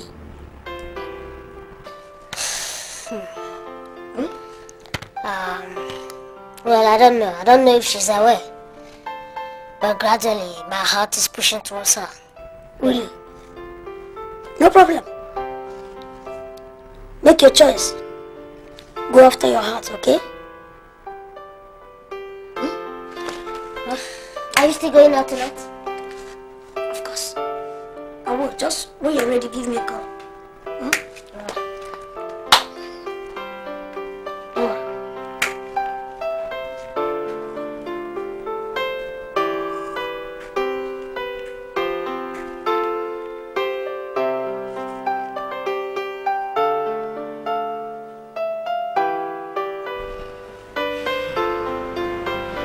If I say Felix is an armed robber, that would be ruinous because his physique hardly supports the act. And if I say he is a two, it's also erroneous because he doesn't have the sharp brain to dupe anybody. I really wonder how he made this money you are talking about. Mom, I don't know how Felix made this money, but I can easily say with very much confidence that Felix is now richer than Dad. Oh, shut up. Shut up. What are you talking about? Do you know the worth of your father? Do you know who your father is? Huh? How can you say a thing like that? I'm sorry. Do you know the worth of your father? I'm sorry, but Mommy, pictures don't lie. Look, I was with Felix in his house. I saw everything. This guy has so much evidence of too much money. Do you know what I think? He may have invested with that money he stole from your father, and God blessed him. No, Mommy, no. You know, I have this very strong feeling that Felix didn't steal that money. You know, Daddy might have just misplaced the money somewhere. Is that another way of saying that your father fabricated the story? No, Mom, no. But I think Felix is innocent. I strongly believe that. The guy is too much, man. He's raining him too much money. Happy for him anyway. See how it goes.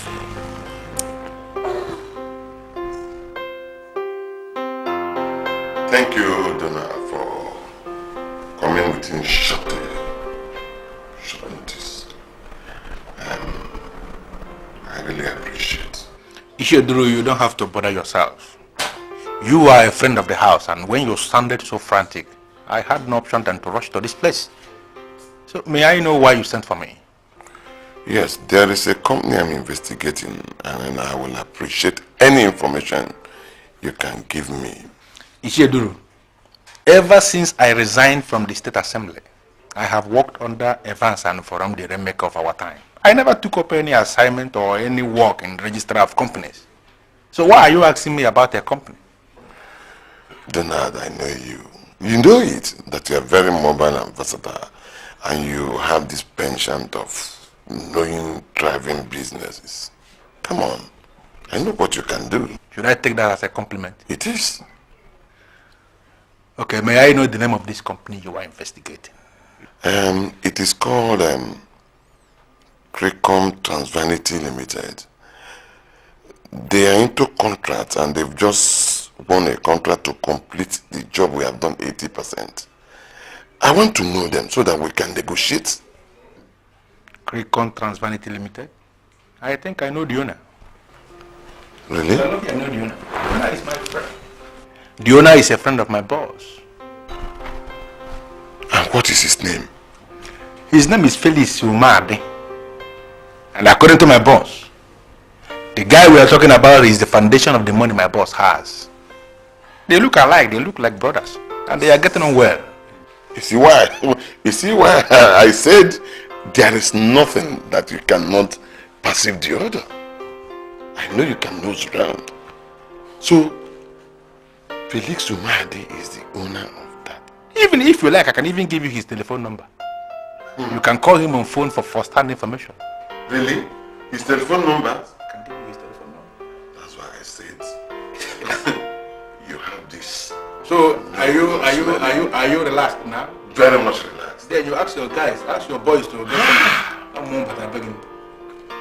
The rainmaker. The rainmaker. Otto, what is the problem? Sincerely, I don't know what to advise, but I think Mary's mother is a nice woman. So what do you want me to do for her? You know, Onenero, Yane is the law. And I want to keep that law all the time. Is it possible for you to buy another car for her? That Akava Benz will kill her one day. Otto, do you know you're a very smart guy? I was just thinking of the same thing. You know, I will change that Mercedes car for her. That car is not a female car. So I will change it for her. I will do that. So, will you buy her a brand new car? It's okay, Otto. Just leave that for me. It's a promise, and I'm going to fulfill it. Just get me my satellite phone. The rainmaker. Otto. The rainmaker. Otto. Onyenyero. Yane. Yanye. Otto, smart guy.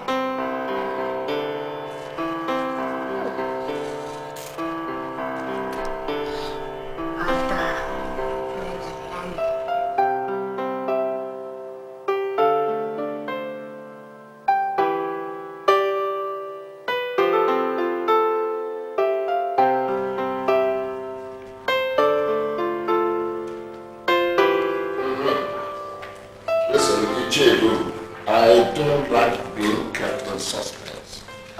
What is going on? Huh? My eyes have seen my ears. Strange things are happening around us. What do you mean, strange things? Do you remember the new company that sprang up from the dead Richard and Barrett Nigeria Limited? Yes. The one that won the new contract? Yes. Cracom Trans Vanity Limited. Exactly. That company belongs to your boy. Your former houseboy. Yeah? Dude, don't be ridiculous. What are you talking about? Felix Umadi of Akama. The same Felix that lived with you here for years and served you is the owner of that company.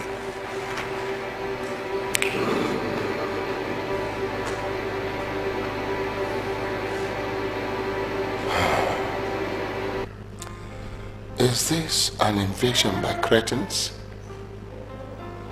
Honestly, it must be first the Anufaram cretin, that midget, sitting in a very big office, and now are you telling me that Felix, who was working with me for so many years, is now the chairman of the construction company? I mean, this is an invasion by cretins. I have not recovered from the shock. You remember my friend, our friend Donald, the manager of Anuforo construction company? He gave me the information. Excuse me.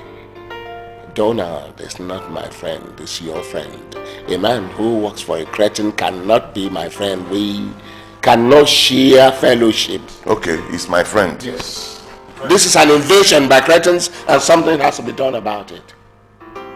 Or are we going to be praying that we now, the civilized people of this world, should be having cretins as children? Is that the prayer? Felix. An invasion by cretins. And if you ask other space, no. Are they now encouraging us that we should have cretins? Do you know why I sent for you? No, I don't. You're always saying this thing. What do you even mean by onye nyelu yanye? Merit, I have come to conclusion that your mother's car will kill her one day. What? What do you mean by that? You see, your mother is a nice woman, and she needs a good feminine car. Not that Akaiva Benz your father bought for her. See, I don't know what you're talking about, okay? All I know is that my mother loves her car, and she's okay with it. I know she loves her car. She loves the car because she has not seen something different. I'm buying her a new car. Yeah, this is just for information. You're buying my mother a new car? Exactly. Oh my God. Now I understand. Wait, are you serious about this, Felix? I am serious. Onye is the Lord, that's all. I understand. Although she suddenly became wicked. She was nice initially. See?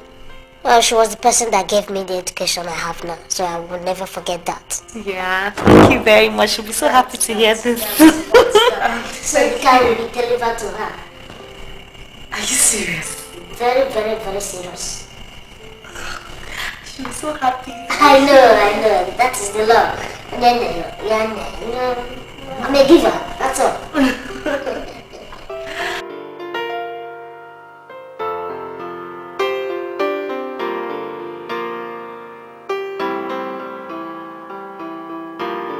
I know you will start this argument of pride and ego. I know you tell me you're a man of great integrity. I know all this. But a time will come in a man's life when he will face reality and swallow his pride. Let us go and negotiate with him. Never. I said never. I will never descend to the level of going to negotiate with a little rat who comes from the bush tribe of Akama. It's impossible. Do you understand what we're talking about? I'm talking about a high chief from our order. The Ebwedi Kenoguna Alueme cannot descend to the level of negotiating with Riffraff. I know all this. But what is the relevance of title without money? People hail you and call you Ebwedi Kenoguna because of what they can get from you. When they find out that there is no money attached to that title anymore, they run away from you. Yes, money maketh a man rich. Let us go and negotiate, please. I said never. Do you realize that we're talking about a rat? A little boy who was a servant in my own house for 7 years. You want me to come down to go and begin to negotiate with him? That's impossible. It cannot be done.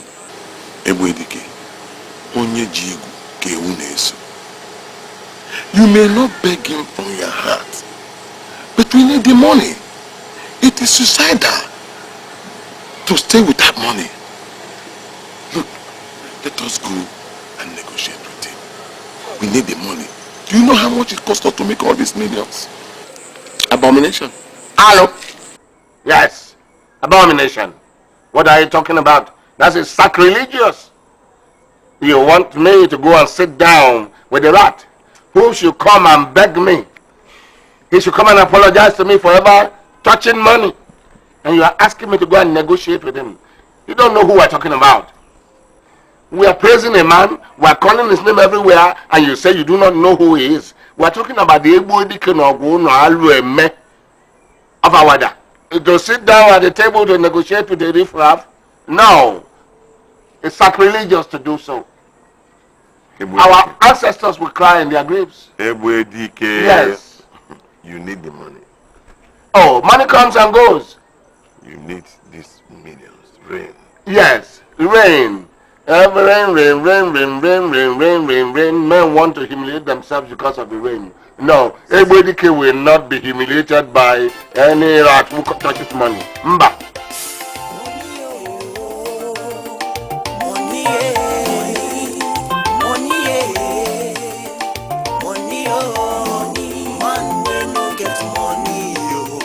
Suffer be that man wey no get money yo, na die be that. If you no get the money yo, suffer be that.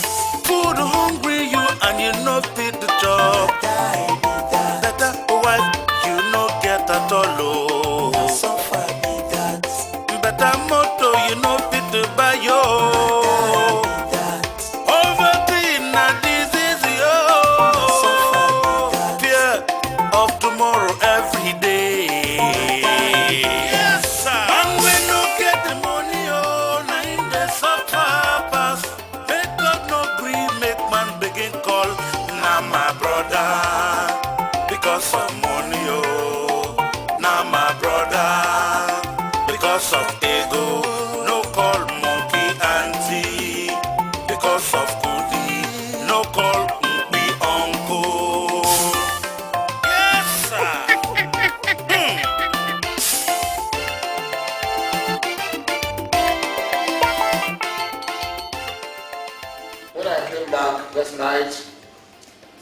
I did not want to talk because I was tired.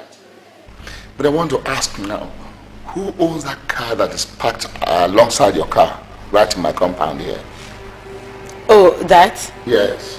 It belongs to a friend of mine. Who is this your friend? Chief, my car got spoiled yesterday and she allowed me to come home with her own car. Could you tell me that your car got spoiled yesterday? When I returned, I found your car right next to the new car there. Oh, she allowed me to come back with her car to come and prepare dinner. And later on, her driver brought back my car because she had repaired it. And her driver could not take back her car. Who is this friend of yours? Chief, you don't know her. Do you know all my friends? Why do I have this feeling? This unacceptable feeling that you are lying to me. Well, I don't know. But all I know is that I am not lying. Okay. All right. Now, I want you to take that car and return it to the owner before I come back. Because if I come back and that car is still parked in my compound, I shall set it ablaze.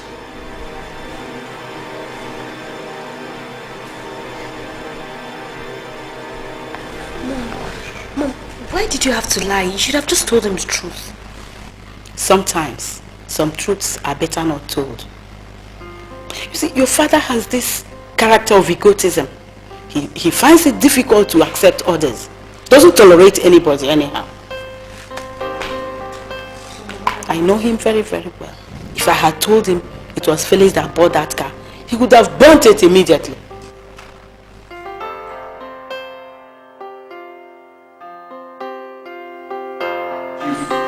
Did your friend tell you the development? What are you talking about? That contract he won, the one he is executing now, has completely shattered the business empire of Chief Barnabas Okalibe. I got this information from the right source. Mr. Donald, you know I drank heavily last night. So don't just stand in my presence and talk in parables. What exactly do you mean? Chief, do you remember that contract that Chinedu brought to you? So a couple of months back. The one I advised against. Is it the one you rejected? Exactly. Yes, I remember. After we rejected that contract, he took the same contract to Chief Barnabas Okalibe, and he invested 300 million naira into that project.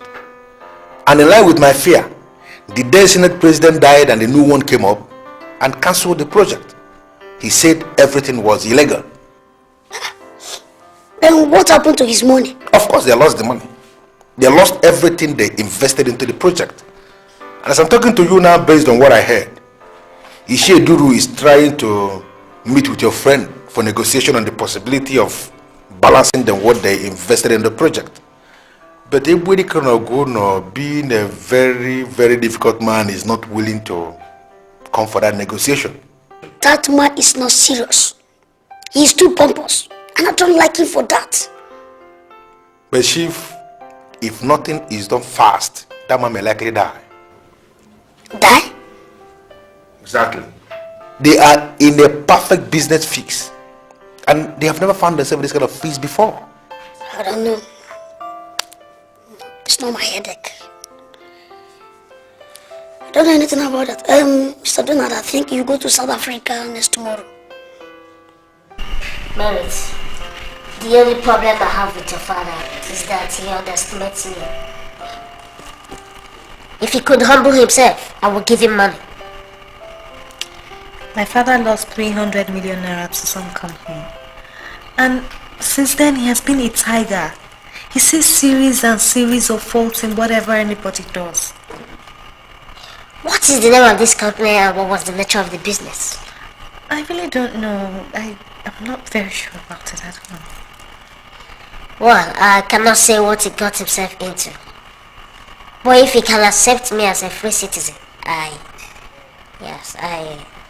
will give him 1 billion naira. Yes, if he can accept me and desist from calling me a bushman from the bush tribe of Akama.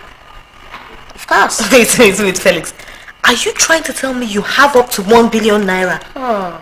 So, you're directing me like your father? See, I don't just have 1 billion naira. I have at least 1 billion naira that I can easily dash your father to rejuvenate his dying company. Come on, look at me, I'm a giver. I've been giving people. I'm just a giver. Yes, I can do that. Ebwedike, the problem with you is that you don't know the enormity of the problems we have at hand. Let us go and negotiate with him, he's your boy. Listen to me, Chinedu. Okay, you go and negotiate with him on behalf of the two of us. You see, I don't understand. Anyway, you don't have any pride, so you won't understand. How can I come down to the level of negotiating with my former houseboy? Don't you understand? Why are you sounding like this? He used to be a houseboy, but today he's a billionaire. So? Look, if I go to negotiate on my behalf, he won't listen to me, because both of us are in this business. You don't understand me, do you? If I, Ebwedike no go no alwe me of our da, now we go to that little rat from Makama and beg him. Supposing that boy gets it into his head to refuse, where do I hide my face? What do I do? What do I tell my ancestors and the people of Awada that I have done to myself? Humiliation of the highest order, that is what it will be. let us be positive for once. If we go and he refuses, we will beg and beg and beg again. That is the trouble they are in. I will beg a bush boy from the bush tribe of Akama and beg and beg and beg and become a beggar? Is that what you are saying? Hello?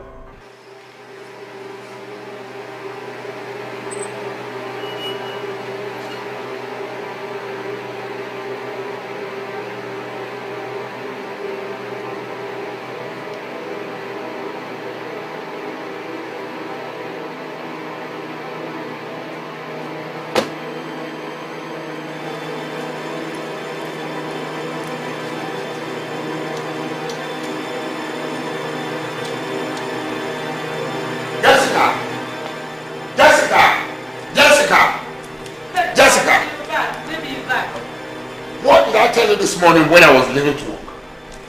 What did I tell you this morning? Is it about the car? I'll tell you all about it. Just get up, freshen up, come down for your dinner. I'll tell you.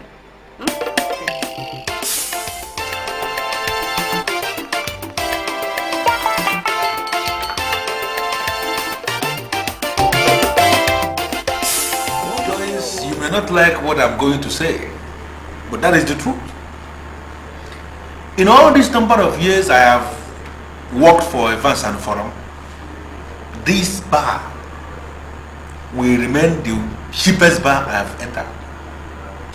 Before you start, I hope you have not invited me to this miserable bar to begin your now very notorious sermon of asking me to be committed to you.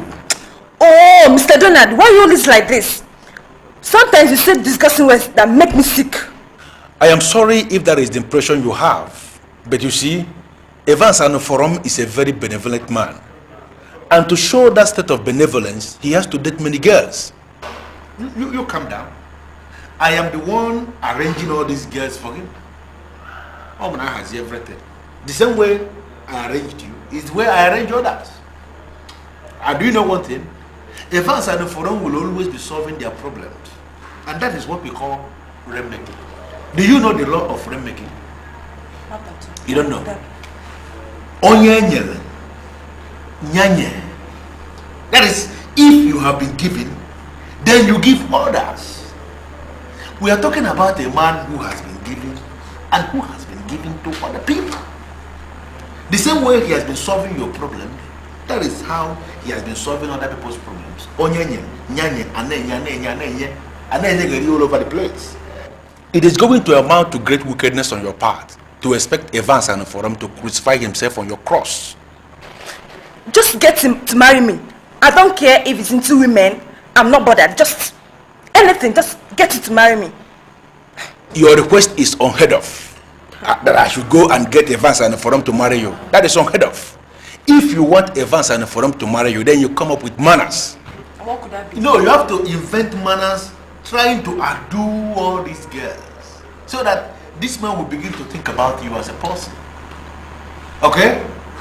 Are you listening to me? You know, you have to be very benevolent with whatever thing you have. He has been giving money and he has been helping people with money. Now, if you know whatever thing that God has deposited in you, you have to use it to get what you want. I don't care. I just want to marry him.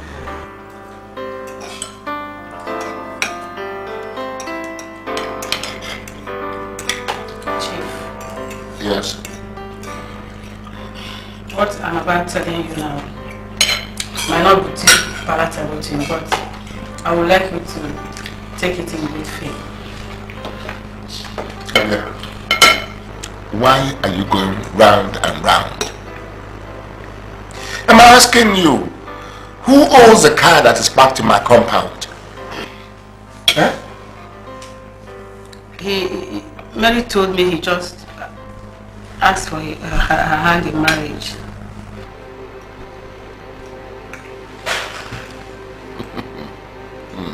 You told me that the owner of the car is a woman. So what do you mean by this proposal to marry it now?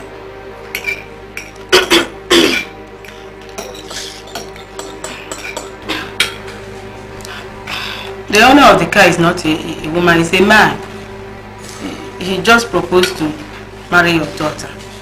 Listen to me, Jessica. Listen to me right now.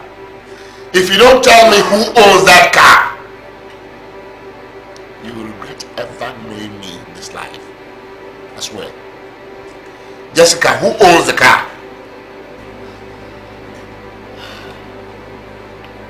It's Felix Umadi. Your ex-houseboy. The one you call the bushman from the bush tribe of Akama. He is the one that owns it, and he has proposed to marry your daughter. What? Jessica, how could you? How dare you? Chief, you are taking your hatred for this boy rather too far. He is now a man, for crying out loud, and he has money. Shut up, you dirty mouth. What do you know about money? How could you encourage a riffraff to come near your daughter? Dad. How could you? Dad. Daddy, Felix is not a riffraff. He has excess money. Just this afternoon, he was telling me about how we could release 1 billion naira to you if you ask him. You see what I mean? He has gone to beg that idiot for money. Huh? And you, return that car to the owner, because if I wake up tomorrow morning and see that car there, I'm going to push you in there and set you ablaze with the car.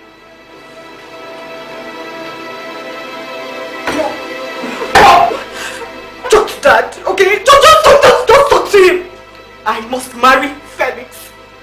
I'm pregnant for him. What? What did you just say?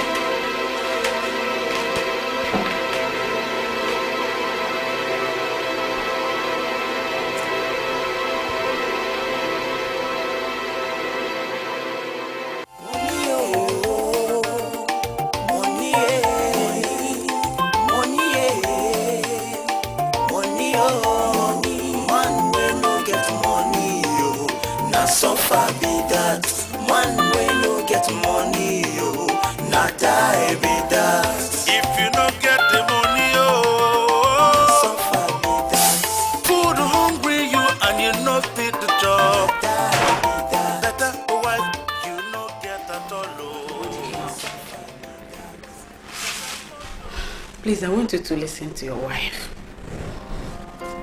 I understand the complex nature of what we are facing. But as it is now, it is no longer possible for us to stop. What are you talking about? What are you talking about, woman? Ebodike, Merit is pregnant. Yes. She is 3 months pregnant for him. And she loves him so dearly. Please, allow them. Never. Never. Any other man from any other tribe in the world can marry my daughter, but not that midget from the bush tribe of Akama. No. He will not touch my daughter. He will not marry my daughter. And if that is why you collected the car from him, return that car, Jessica. Did you hear me, Jessica? Send the car back immediately. Ebodike, I want you to understand something here. We are in a fix. Your daughter is pregnant. And there is no how you can overlook this problem. I am not in a fix. I am not in a fix. Are you listening to me? Let her go and abort it. Yes. Jessica, what has come over you? Huh? What has come over you? Why are you begging for absolute nonsense? Huh? Listen, Jessica. My answer is no. You understand? You understand what I'm saying? Yes. I say no to that union, and that is the final answer. Are you listening to me? Are you listening to me? Are you mad to bring a bushman from the bush tribe of Akana to marry my daughter? I will even take a picnic from Congo instead. Come on, get up and get out of here.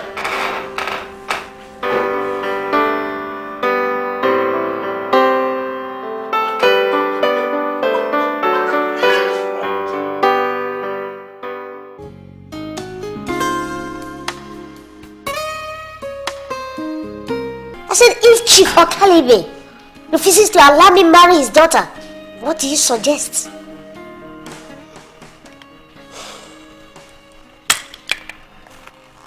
Well, I suggest we grind him to a standstill.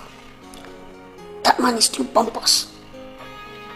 And according to the information given to me by my manager, he's still pompous and very, very arrogant. So, we need to break him.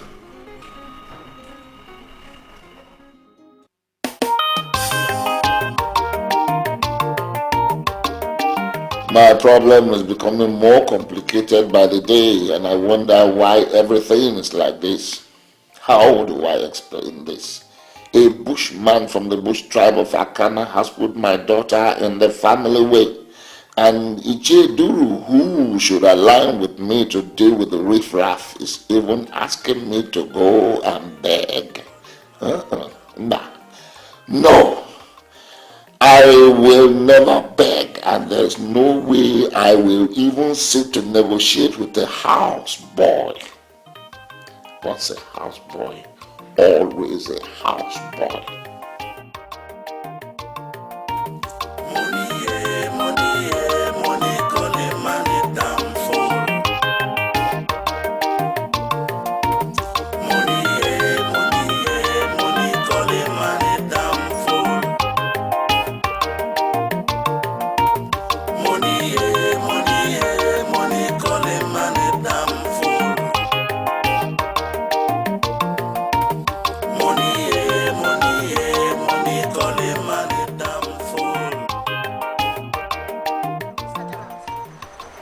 Can you please tell me your impression about that man's Chief Okalibe?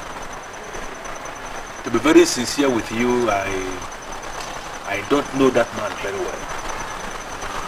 But from the little I know of him, it is valid to say he possesses some egomaniac credentials that tends to make him think he's above everybody. People are generally under the impression that Ibwedike believes he's the most important individual in the world. Oh, the invitation I gave was for him to come.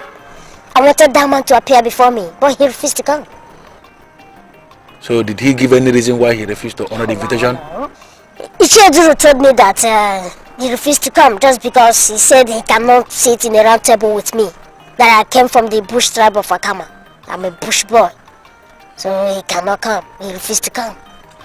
So now that he has refused to honor your invitation, are you still going to cause your liquid to fall on him? No. No, never. The sun must shine on those that are standing before those that are sitting. The rain has no limitation. Chief Okalibe must humble himself. But this time around that the man is speaking so tough, are you telling me that you are going to punish Icheduru for the sins of his friend Okalibe? Do not. I am the king of all the makers. We operate with justice and equity. I already issued a check of 300 million to Icheduru, representing what he spent. And a sense of 50 million naira on top. It's the law. I know. You know the law. Yes, but Chief Okalibe must humble himself. He must humble himself before I will run on him. I don't know why that man just being stubborn. Sincerely, I find it very difficult to comprehend. Somebody who has the opportunity to redefine his life. I don't know. Understand. Mommy, will Daddy ever allow me to marry Felix? He has no choice. The fact that you are already pregnant is enough reason to break his resistance. See, Felix told me that he can help Daddy to come out of the financial state he is in now. Why don't you go and meet him and talk to him? Your dad will never ask anything from anybody. That has been my problem with him ever since we got married. He will never ask anybody for anything. So what are we going to do? What are we going to do? Well, we'll have to pray and hope. But as for that car, I will never return it. Never. Okay, Mommy, What about getting Chinedu to talk to him? Don't you think that would help? Chinedu, your father said he wants to kill him if you get him. What? Yes, he said he betrayed him or something like that.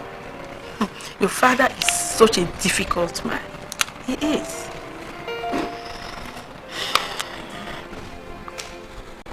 If you're not careful, I'll destroy you. You cannot destroy me. Why should you destroy me? You refused to beg. I went and begged and they gave me 300 million naira. Why didn't you beg for me? Why must you beg for yourself and yourself alone? Huh? I was doing very well before you got me mixed up in this phony business of yours. You are just boiling for nothing. I told him how much you invested and how much I invested. He gave me 50 million naira in excess of what I invested.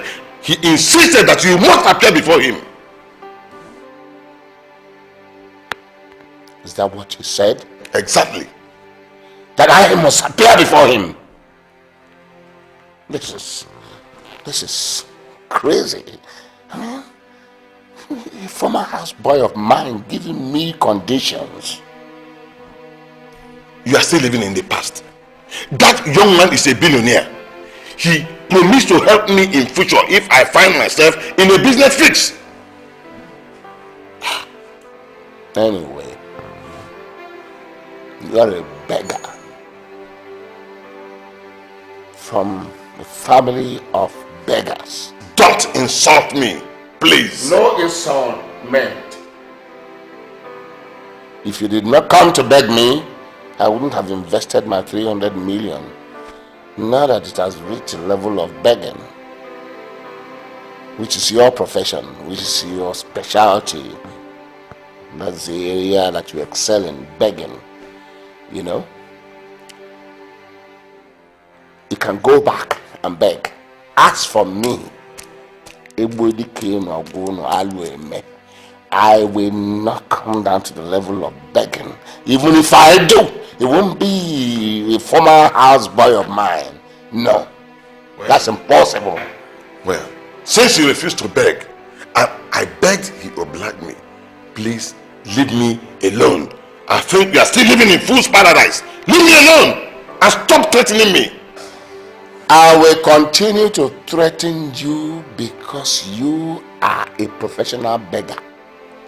Yes, since you were able to beg back your own money, as a good beggar, you shall go back and beg for my own money. Because if you don't, I will deal with you. I will never do that. I will destroy you. I will never do that. You are the beggar. I said I will never do that. You begged me into this business. You went and begged your own money back. I will never go and beg for my own money back. If you have your pride, I have my pride too.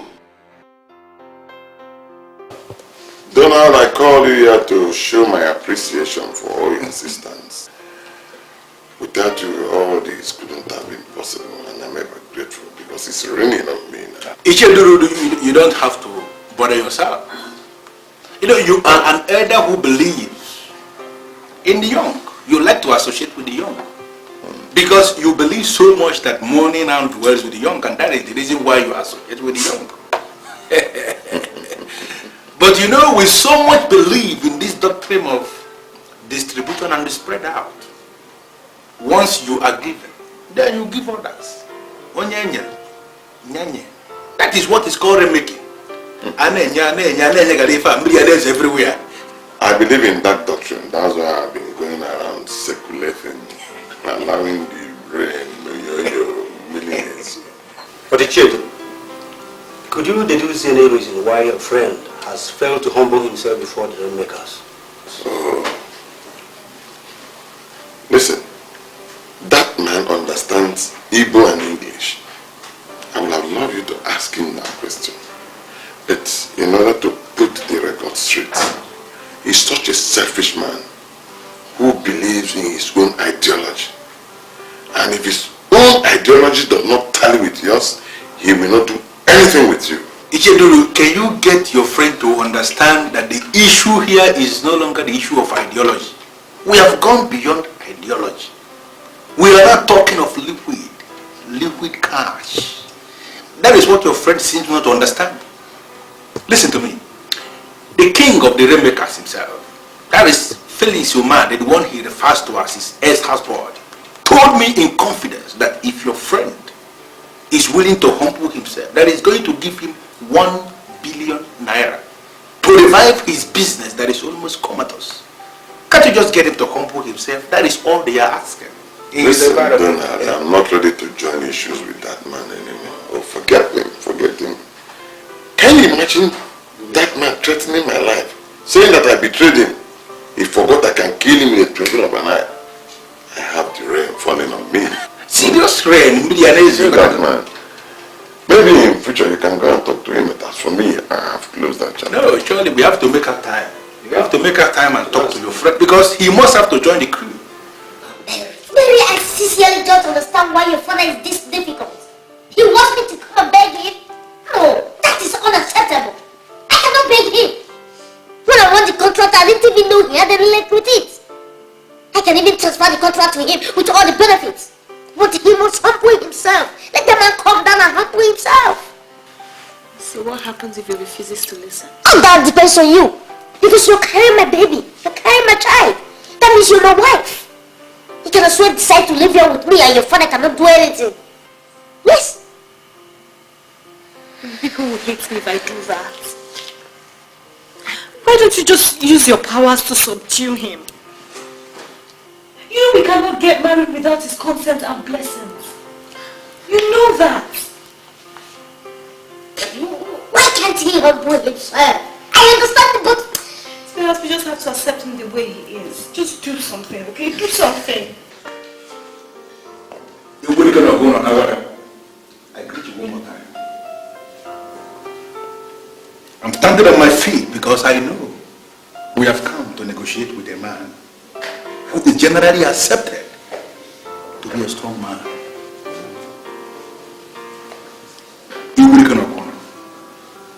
In the international theory of progression, we have what we call, if you cannot beat them, you join them. Yeah, Donald. I don't have all day. State the reason why you are in my house. Chief, I greet you. It is generally accepted that a man without money is a useless man. People use money to prevent rainfall from entering their houses, but no man prevents the rain to fall on his farmland. We have come to ask you to allow rain to fall on your farmland. Millism everywhere.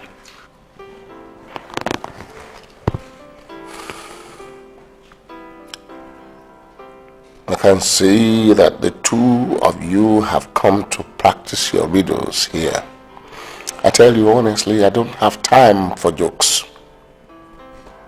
What do you want in my house? We have not come for riddles. And we have not come for jokes. We have come here for something very serious. To beg you for something we know you can do. We have not come here to ask you to do something we know you cannot do. Please, Ebudike, allow Merit, your daughter, marry Felix Umad. Currently, as I'm talking to you now, he is the king of rainmakers. If you allow that marriage to take place, Miri Gizosagi.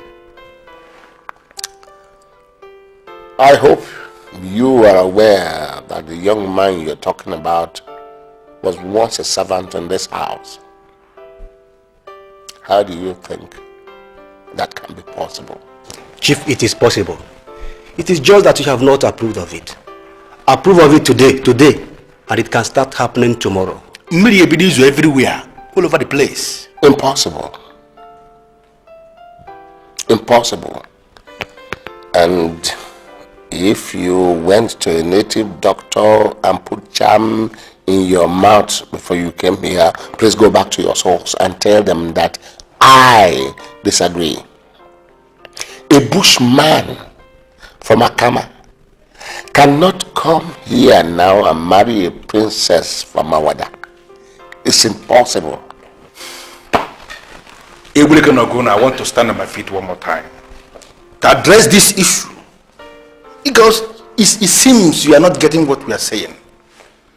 You have to allow this marriage to take place so that the rain can fall, so that the heavens can cave in. Mirrors are everywhere. A man that is standing free at the bank of a river, that man cannot afford to wash his hand with saliva. You are standing very close to too much money. Just allow this marriage to take place. Marriages of everywhere. Impossible. You people are not in control of money. Yes, I mean those little men you are talking. No, we are not. Two of us are not in control. But we are talking of the rainmakers themselves. Those little men, they're temporarily.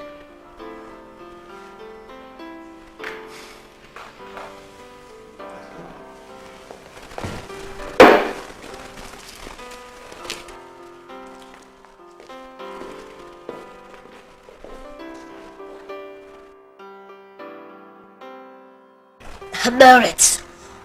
Your father is under the unacceptable impression that I am still a houseboy. I don't know his reasons, but all I know is that I am ready to restore him back to his former financial state. Felix, I know, but you must do something. Look, my father is in a total mess now, and any little thing you do will really be appreciated. I have told the Chinedu to talk to him.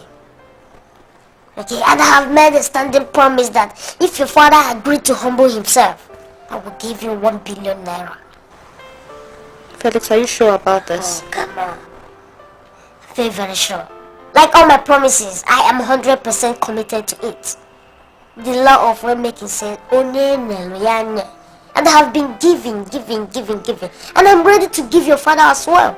Just for him to humble himself. That's all. My father has intimidated Icheduru so much that I don't know if he can still go and talk to him.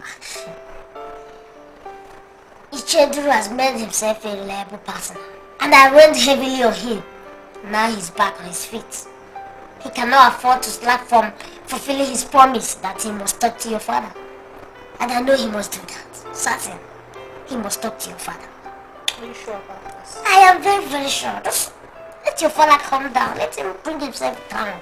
Humble himself. The rain will just fall and scatter your house. The rain will continue to fall.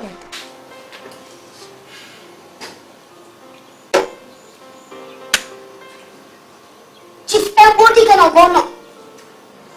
I welcome you once again. I invited you to my house because of the problem you're having with my bosom friend, who you still insist is your husband. Yes. Yes, he is. Chief, as a matter of fact, I want us to resolve this matter because you know your daughter is pregnant for you. I have ordered that unwanted pregnancy be removed. Yes, abortion immediately. Now, if your friend thinks that he can tie me down with a pregnancy, tell him that I say he is wrong. But Chief, it will be wrong to abort that pregnancy. Because I personally don't believe in abortion. Chief, you never can tell when a king is conceived. Is that enough ground for your friend to put my daughter in the family with? Huh? You know what we're talking about here? You know who is involved?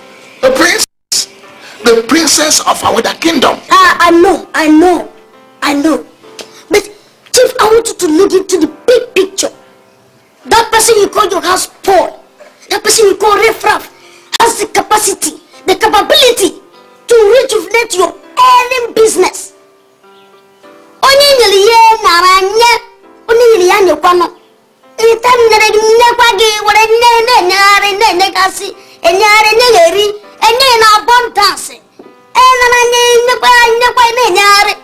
Chief, humble yourself and bless the marriage.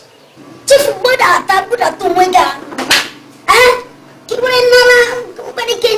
distribute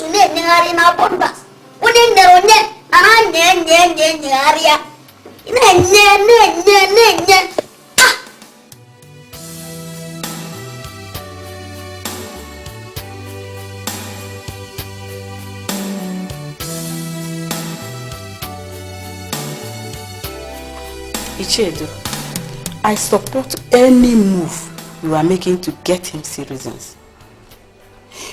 egomaniac qualities have cost us a whole lot in our 24 years of marriage, and he's not even willing to change. He has no choice this time around. He must bend. He must.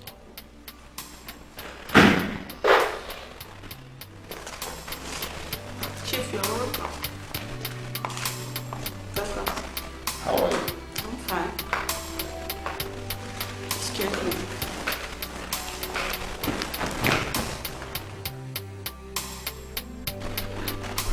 Why are you looking this way? Ebwedike Noguno is your title name, but you are not living up to that name. What are you talking about now? It will be an abomination if you kill your own daughter. Me kill my daughter? Chinedu, what are you talking about? Allow her to marry the man of her dreams. Because if you frustrate her and she dies of frustration, her blood will be on your head.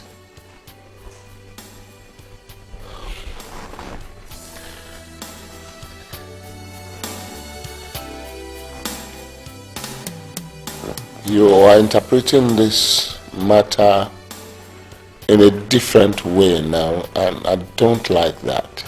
I don't like it at all. Then go and do what you must do.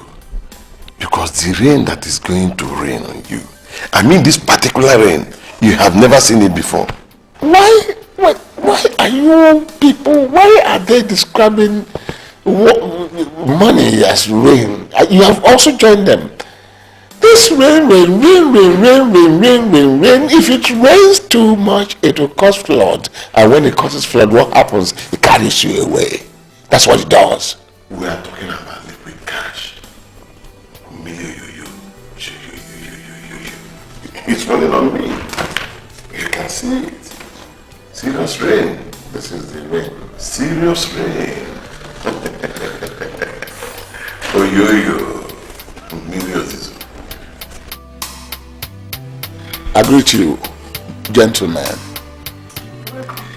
Yes, I am Sir Barnabas Okalibe, the Ebwedike Noguno Alueme, one of Awada, a king in the waiting. You see, if the king of Awada dies today, automatically I become the next king. Yes. Nkonye Chili, Yazelu. I want to correct one impression here and now. That impression has lasted this long because I never bothered to refute it. I am not an arrogant person and I don't thrive in pomposity. No. However, I am a titled man and at all times I do my best to uphold the traditions of my people. But you people have insisted that I should come and beg. Even when you know that it is wrong, I am here to beg.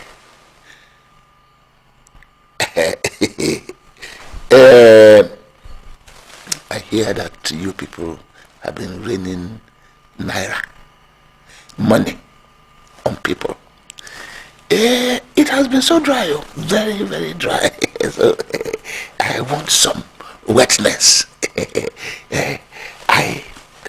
I want to be soaked in that rain.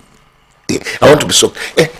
I want to have a feel of that rain. I also want to correct an impression that we did not ask you to come and beg us. Who are we to say that? We just want you to accept us as part of one united world. Huh? Yes, because their discrimination has become unacceptable. And we want it to stop. I am sorry about that discrimination. It has stopped. It has stopped. That is why I'm here. But I want to feel that the rain.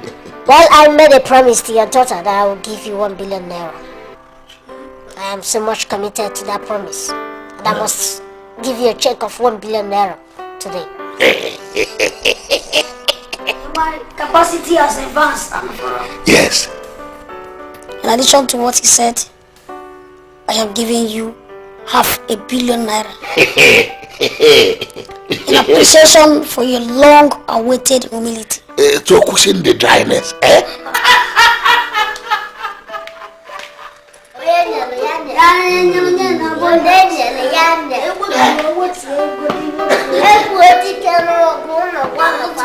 Yes. Relax so that the rain will start. Let's go. To go down. Chief, everybody cannot go now. Yes. Not to rock you one, not to. Not to.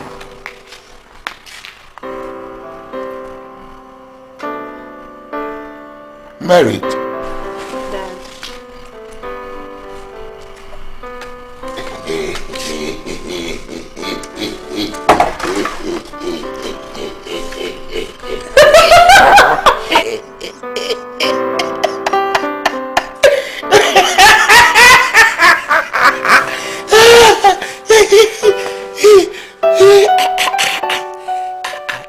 Are you soaked in the rain? Yes, everybody cannot go now. Give.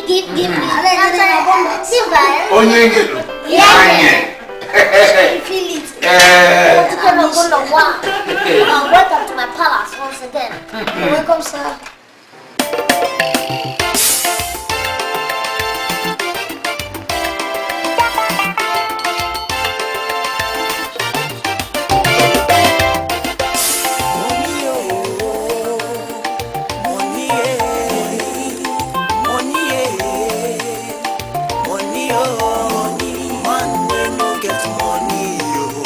Suffer be that man when no get money, not I be that. If you no get the money, suffer be that. Food hungry you and you no fit the job. Die be that. Better wife you no get at all. Suffer be that. Better motor you no fit to buy yo.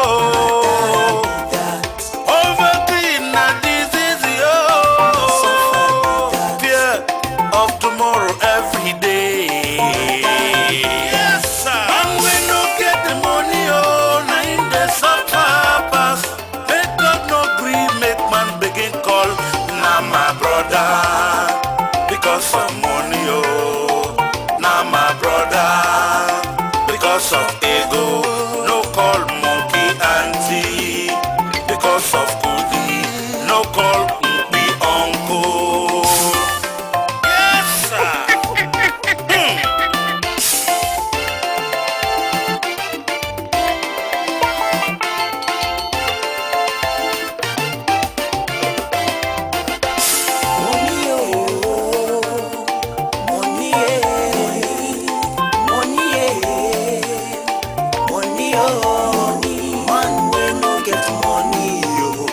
Suffer be that man when no get money, not I be that. If you no get the money, suffer be that. Food hungry you and you no fit the job. Die be that. Better wife you no get at all. Suffer be that. Better motor you no fit to buy yo.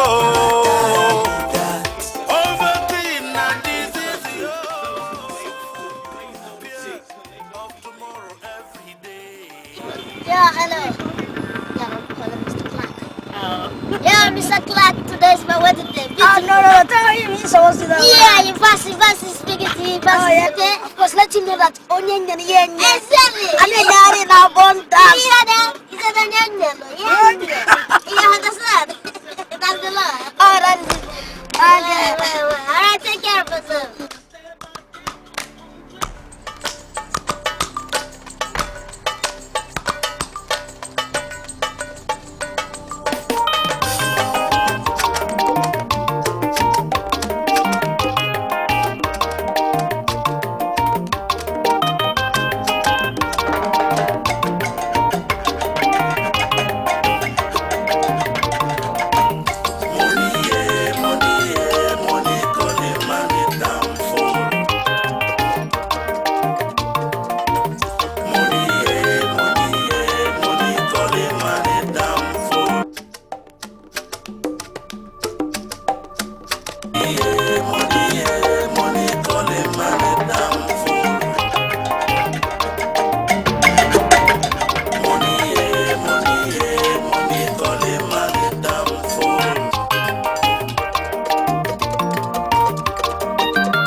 na suffer be that. Man when no get money, yo, na die be that. If you no get the money, suffer be that. Food hungry you and you no fit the job. Die be that. Better wife you no get at all, na suffer be that. Better motor you no fit to buy, yo. Overclean na disease, yo. Fear of tomorrow every day. Yes, sir. And we no get the money, na in the suffer pass. Make God no gree, make man begin call. Na my brother, because of money, na my brother, because of ego. No call monkey auntie, because of goodie. No call me uncle. Yes, sir.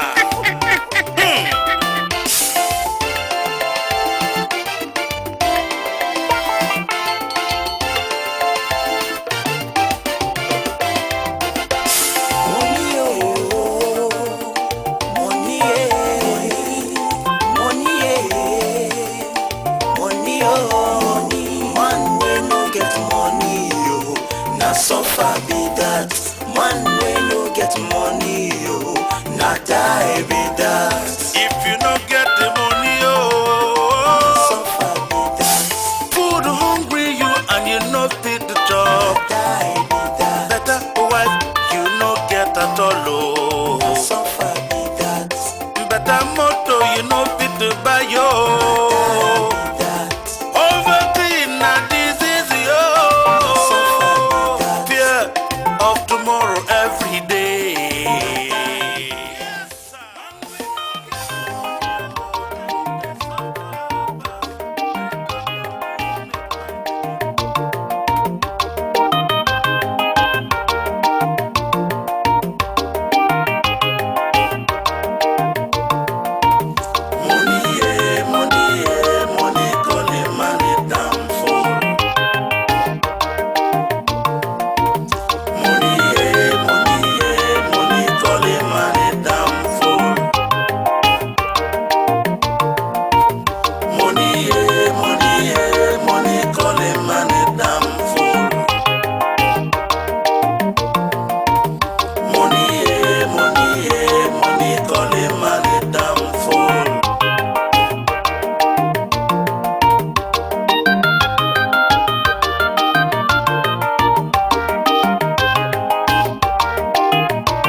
If I could turn the hands of time,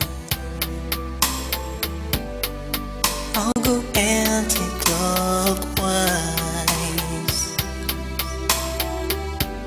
If I'm to change my destiny,